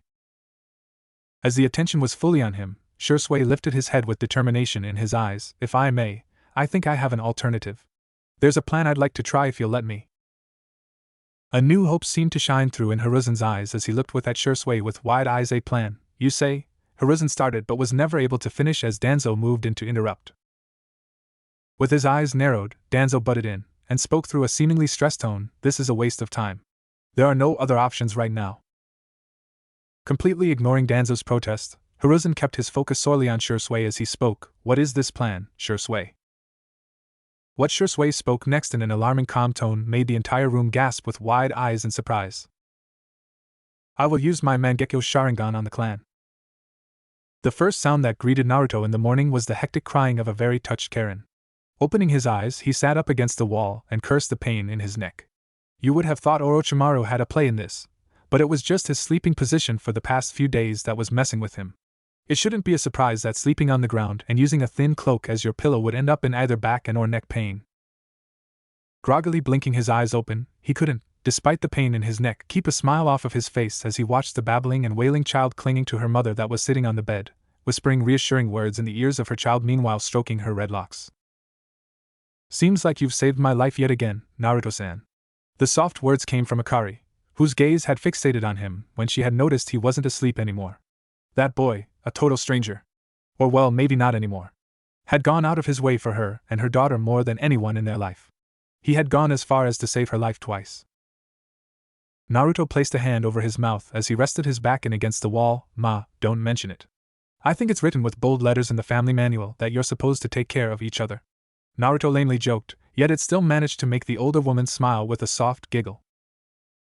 Karen's ear perked up at the sound of her Aniki, who had finally woken up. Bouncing out of her mother's lap, she ran across the floor, and to Akari's big surprise, her daughter swung her small arms around the tall blonde's neck in the most suffocating hug a child shouldn't be able to give. Ano Aniki, can you dye your hair? The question made Naruto raise a brow with a confused gaze. Dye his hair? Was there something wrong with his hair color? Tilting his head slightly, he asked, and why should I dye my hair? I like my hair. Karen blushed slightly and ran back up to her mom, pointing at their heads. Then you can look like us. Like an Uzumaki. Naruto's face dropped into the floor before sitting up again. Are all Uzumaki this energetic and weird in the morning, beside me? He thought with a large sweat drop hanging off of his forehead. Akari giggled at her child's behavior and placed a hand on her head, ruffling Karen's hair softly. Go easy on Naruto-san, dear. I think his hair should stay blonde. Rather charming to have a blonde Uzumaki, wouldn't you agree? I guess so. Tsunade-chan is also blonde Uzumaki. Karen beamed up as the blonde Sannin came to mind. The kind lady that had been kind of weird, but had been treating her mom back to being well again. Akari's eyes widened at the mention of that name. Tsunade was quite a famous persona. Tsunade? As in Tsunade of the legendary Sannin, the supposed best medic around? She stuttered out, her gaze fixing on Naruto. She is only part Uzumaki, but yes. Her. You looked quite sick, and I doubted that without the experience she had, you'd live. So I brought you to the best of the best. Naruto smirked slightly, and as if that had been her cue to enter, Tsunade knocked on the door and entered. Rise and shine, Gaki. Oh, you're awake.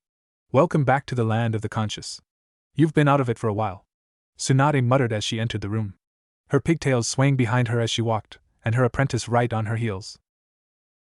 Akari's eyes widened even further as the one and only slug Sannin entered the room. Bowing her head down, she stuttered out again, Tsunade-sama. I have no idea on how to thank you for treating me and saving my life.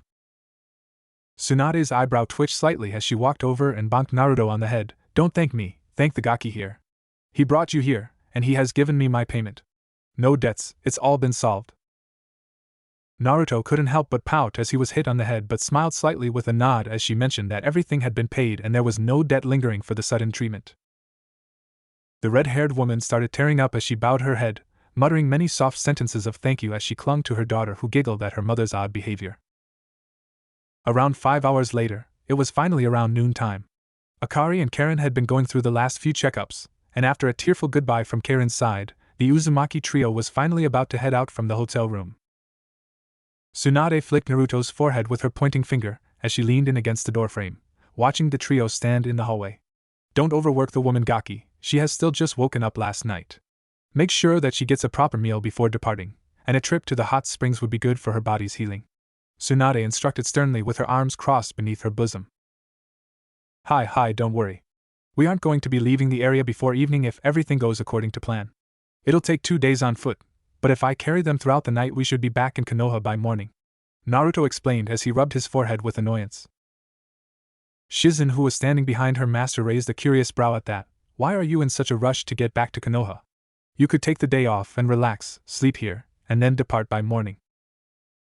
Naruto blushed with an enormous sweat drop.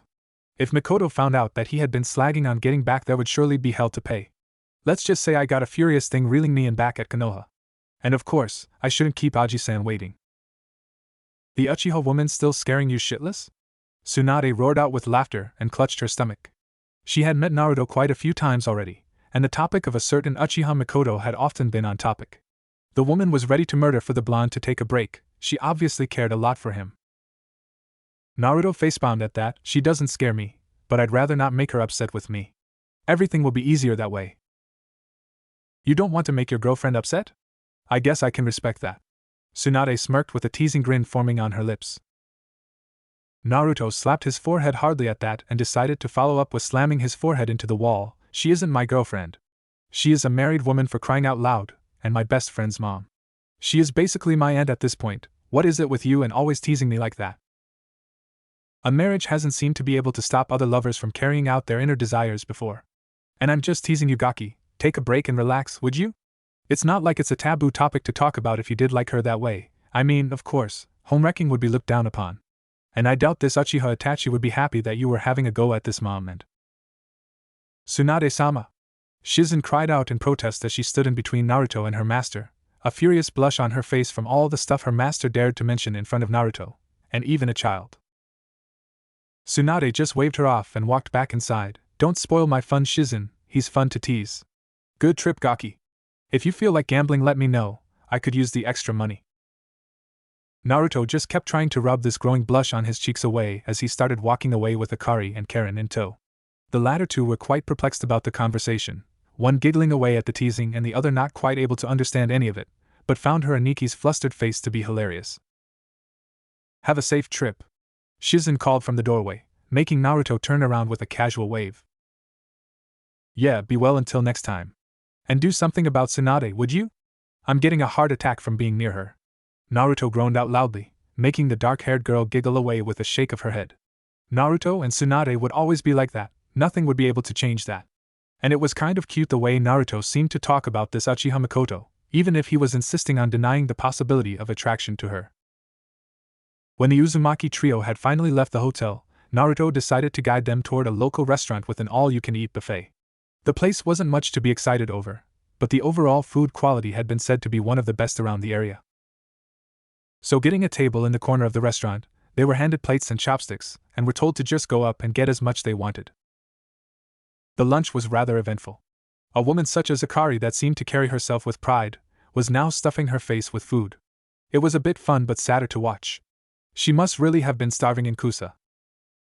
When Akari and Karen finished eating to their heart's content, Naruto paid and they were just sitting and relaxing for a bit until Akari decided to ask Naruto something. Naruto-san? If I may ask, who is this Uchiha Mikoto that you were getting endlessly teased about earlier? Akari asked in a soft tone, making Naruto blush at the mention of teasing. Sighing into his hand, he leaned into his seat and shrugged. Well, she is the mother of my best friend Itachi. When my parents died, she took me in. She raised me after my parents were unable to, and had my back when I needed it. She still occasionally asked me over to dinner with the family, and she is quite fun for an Uchiha, considering that most of them and especially her husband Fugaku is grumpy. She can be a bit scary, but I know she means well. She just cares about my health and gets upset with how much I work and train, but yeah. She is kind, she is a loving mother, she's loyal, she's pretty and beautiful, huh?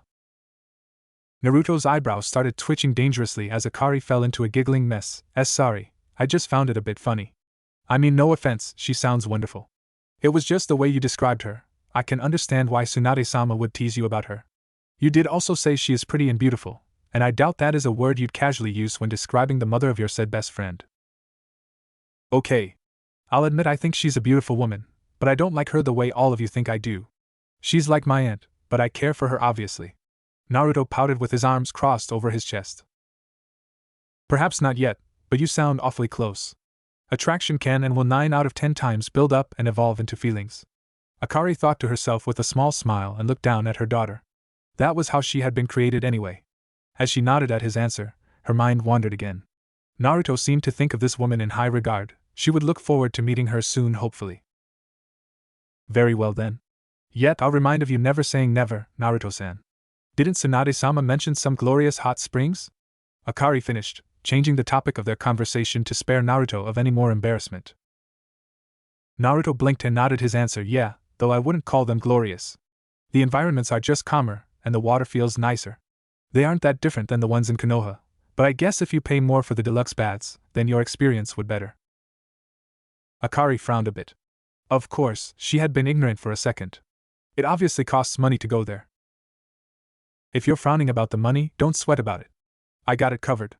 Naruto chuckled through a small smirk as Akari's eyes widened in surprise. How did you? She mumbled out slowly with a tilt of her head. Shaking his head, the blonde stood up and patted his full stomach as he motioned for them to follow. I told you I'd take care of you, and I don't want any disagreements. We're going to relax at the hot springs, and I don't want anything for this. And I'm tempted to throw a fit if you disagree. Akari was about to her disagreement, but considering Naruto was almost threatening about throwing a fit, she shut up. After all, this blonde boy had taken out Ryujin on his own. How wasn't he wounded? It was to her knowledge that Uzumaki healed faster, of course, but Ryujin wasn't a pushover from what she had heard around the village in Kusa. Fine, but I stand by my terms concerning helping you around the house. I'll cook and clean, and I'll throw a fit if you disagree with that.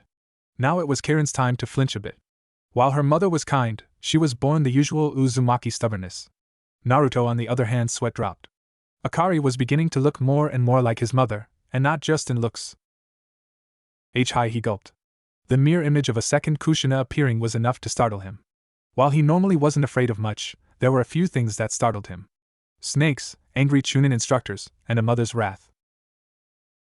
Soon after, they were checked in at the Kuni hot springs. Compared to what Naruto had been treating himself to the last time, he decided that for Karen and Akari's sake, that they would get the more expensive deluxe experience that the hot springs had to offer this season. To say it was better was an understatement. What Naruto had experienced the first time was just hot water and rocks. This time there were candles, relaxing music, and separated areas for one person to enjoy alone. These separated areas were quite big in size. It wasn't too big nor too small for a single person. The water was a few degrees hotter, allowing the heat to really sink into the muscles. So here they were. Karen and Akari had their own little bath to relax in, and Naruto from his own bath could hear the child laughing and giggling away with excitement. They probably hadn't experienced a hot springs area before. Sighing with content, Naruto folded his arms on a rock and rested his chin down on his forearms, his eyes fluttering close as he let out yet another small sigh. Simply letting the warm water wash away the stress and strain of the last few days. He didn't want to scare Karen or Akari earlier, but the actual reason he wanted to leave was that he had a bad feeling in his gut. If the leader of Kusa was so desperate to get them back in his custody that he would confront them in person, then Naruto sincerely doubted that this was the last they would see of them. It honestly felt like they had given them up too easily. So, in order to keep his lost family safe and sound, he wanted to get out of here as fast as possible, even if he had to carry them all the way to the protecting walls of Konoha. And he had felt the presence of people with stronger chakra signatures around the area the other nights. He was almost certain that either Kusa or other shinobi was around the area. And while he was confident in his ability, he'd rather avoid the conflict. They had a child with them, and a woman that had just woken up and finished her treatment after all. He had clones hiding all around the town, transformed into rocks, bushes, and all kinds of objects to scout and keep watch for him. So if anything suspicious happens, then he would know in an instant when they were popped.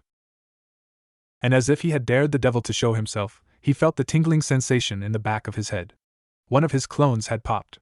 And it wasn't on its own free will. His eyes snapping open as he started seeing all the memories and last visions of several clones that had been hiding a few streets away from the hot springs. Gritting his teeth with anger bubbling in the very depths of his core, Naruto leaped out of the hot water and rushed into the changing room. Quickly getting dressed as he pulled out his scrolls, unsealing his armor as several more clones popped to alert him. They were inching closer and closer to the hot springs at a rapid pace. There must have been either spies or scouts in the area. He didn't know how they would otherwise have found them so quickly. Placing his A and B gear back in place, he hurriedly unsealed his sword and the blade he had stolen or well taken as spoils of war from Ryujin a few days prior, and placed them on his back and at his waist respectively. Crossing his fingers as he stood in the private changing room, he muttered softly to himself, "Multi-shadow clone jutsu." And a dozen clones appeared around him. All of them quickly transformed their appearance into that of workers and guests of the hot springs before scattering all around the area. Naruto himself hurried to the wall where Karen and Akari were behind and knocked on it. As he waited, more and more of his clones got popped.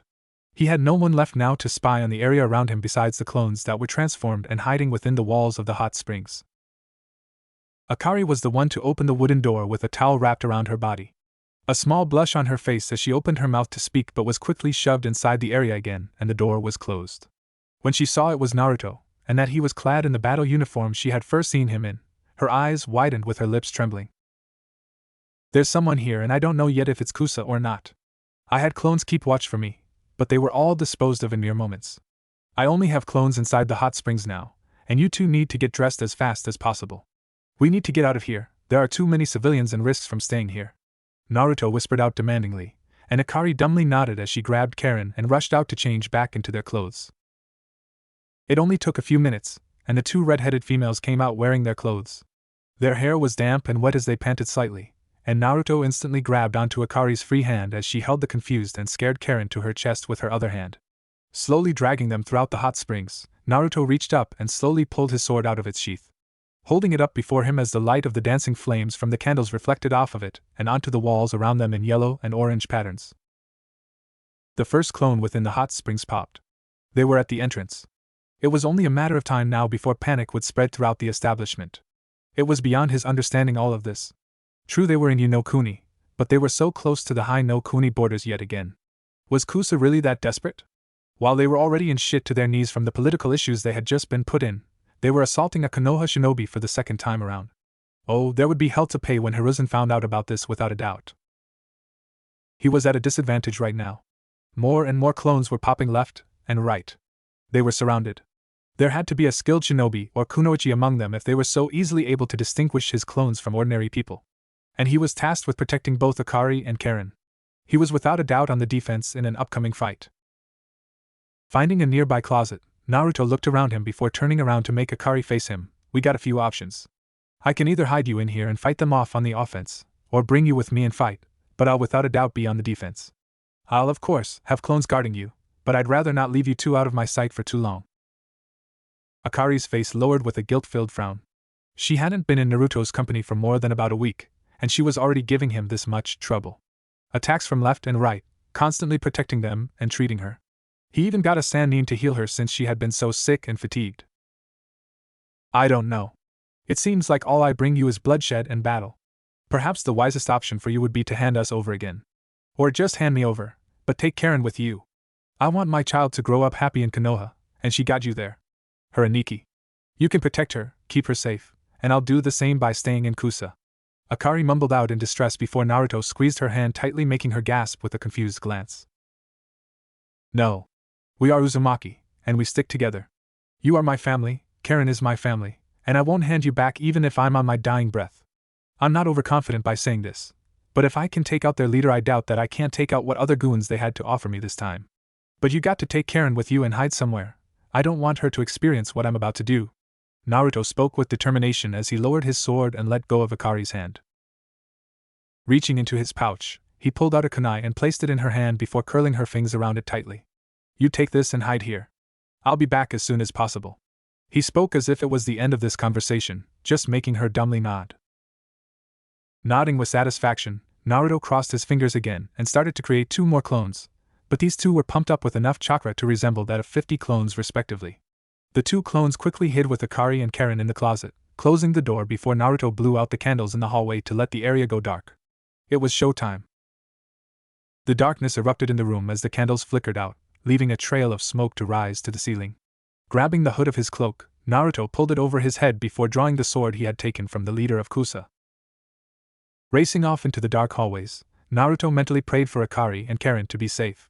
Jumping off into the ceiling to stick to it, Naruto stayed there as the screams he had predicted started echoing all over the hot springs. They were here now.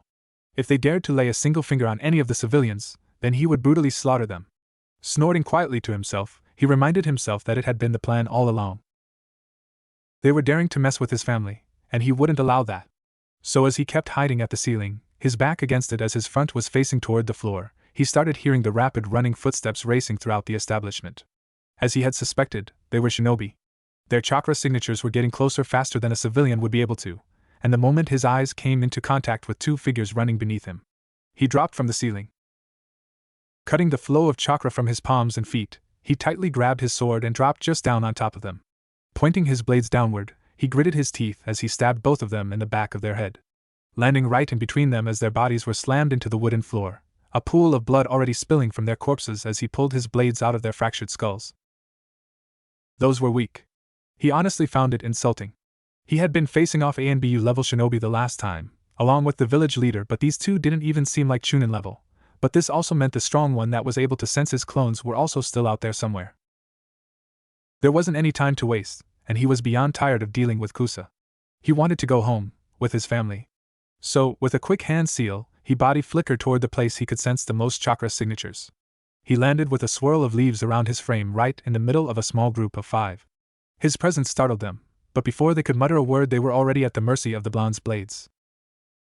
Moving fast and swift around, he spun beneath an incoming fist and decapitated the arm of his enemy, letting the limb fall down to the ground with an audible thud as the man screamed with blood pouring out of the stump that was left of his arm.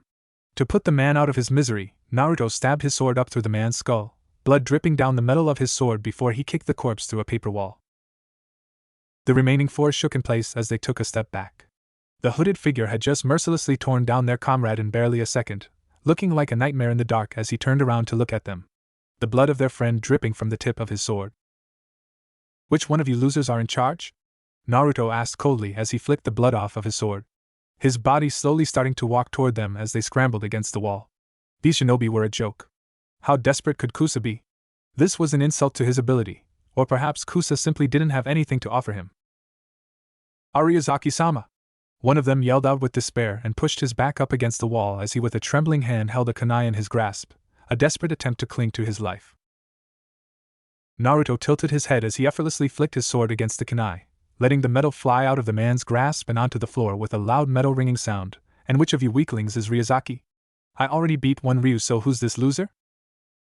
"Ariazaki-sama is Ryujin-sama's son," a female tone muttered from his right, standing in the corner of the corridor with her legs trembling with fear. "You guys are utterly pathetic. You are shinobi, yet you also trash around with the fear of death in your veins. You are not true shinobi, you are academy students with the headband." Naruto roared out with slight anger, his sword in a split second later thrust up into the chest of the man he had interrogated the moment before, blood pouring out of the wound in his chest as he coughed up blood and fell limply to the ground. The woman gasped and felt like vomiting as yet another comrade of hers was slaughtered like a farm animal, his body lying limply against the wall with a pool of blood forming beneath him. The remaining three of her teammates trying to make a run for it, but before they could even get around the corner, three shining kunai were embedded into the back of their skull respectively, while this masked monster's hand was outstretched in their directions. The attack had been so fast, she hadn't even seen or heard the kunai being thrown. "You're a monster!" She screamed and fumbled into her pouch, screaming with tearful eyes and a pale face as she desperately threw shuriken, kunai, and saban to save her life, but the blade of Naruto's sword was easily deflecting them all over the hallway. With a soft chuckling, Naruto kicked the man's lifeless corpse. "I'm a shinobi, it kind of lays in the job description. So if you are such a coward, I give you a way out of this. Tell me where Ryuzaki is, and I'll let you live. And what is your goal here?" "Uzumaki Naruto of Konoha crippled Ryujin-sama. We need the female Uzumaki to heal him. And Ryuzaki is outside. There are only F5 more of us in here," she yelled out, not even daring to think for a second before blurting everything out. And Naruto could tell she wasn't lying. Naruto sheathed his sword and crossed his arms over his chest. "I already cut down 2, so that means 3 more. Tell me of this Ryuzaki, what should I expect from him?" She couldn't believe this. So many of her comrades were already dead. What kind of monster was this guy? And how did Uzumaki Naruto find him on such a short notice? Or could it be that this was the man that had taken down their leader and crippled him? Slumping down against the wall, she felt powerless and weak as she stared up at the hooded man. "Ryuzaki-sama is a water release user, he has a sword. And that's all I know, please believe me. I have never fought along with Ryuzaki-sama before, I don't know anything else," she wailed out. Naruto felt truly sorry for this girl. She had been put in harm's way by her village, and he doubted she was anything above Chunin at most. He wanted to spare her, but if Kusa had to know the hard way that he wasn't to be messed with, he couldn't leave any survivors. Unless he wanted one to tell the tale and give a message. "As promised, I'll let you live. Tell you Ryujin Dano that if he dares to mess with Konoha again, I won't spare his shinobi any more mercy, but if I see your face ever again, I will take my mercy back and feed you limp by limp to the Shinigami," Naruto threatened as he released a bone-chilling killing intent all over the hallway, making the woman cry out in fear as she rapidly nodded. With a swift blow to her neck, she gasped with salvia flying out of her mouth as she was knocked out by Naruto's hand. The side of his hand had been chopped right into her neck, making her vision go black as she passed out against the floor. Shaking his head at the bloodshed he had committed, Naruto sighed and pulled out the sword he had taken from Kusa, out of its sheath. This sword had belonged to his enemy's father, and to be sure his message came through to this Ryuzaki fellow. He would cut him down with his own father's blade. Not that the message would have much meaning when he was dead. Yet the sour justice would be a sweet pleasure for Naruto. He didn't enjoy bloodshed, but he would do anything to make sure his family was safe.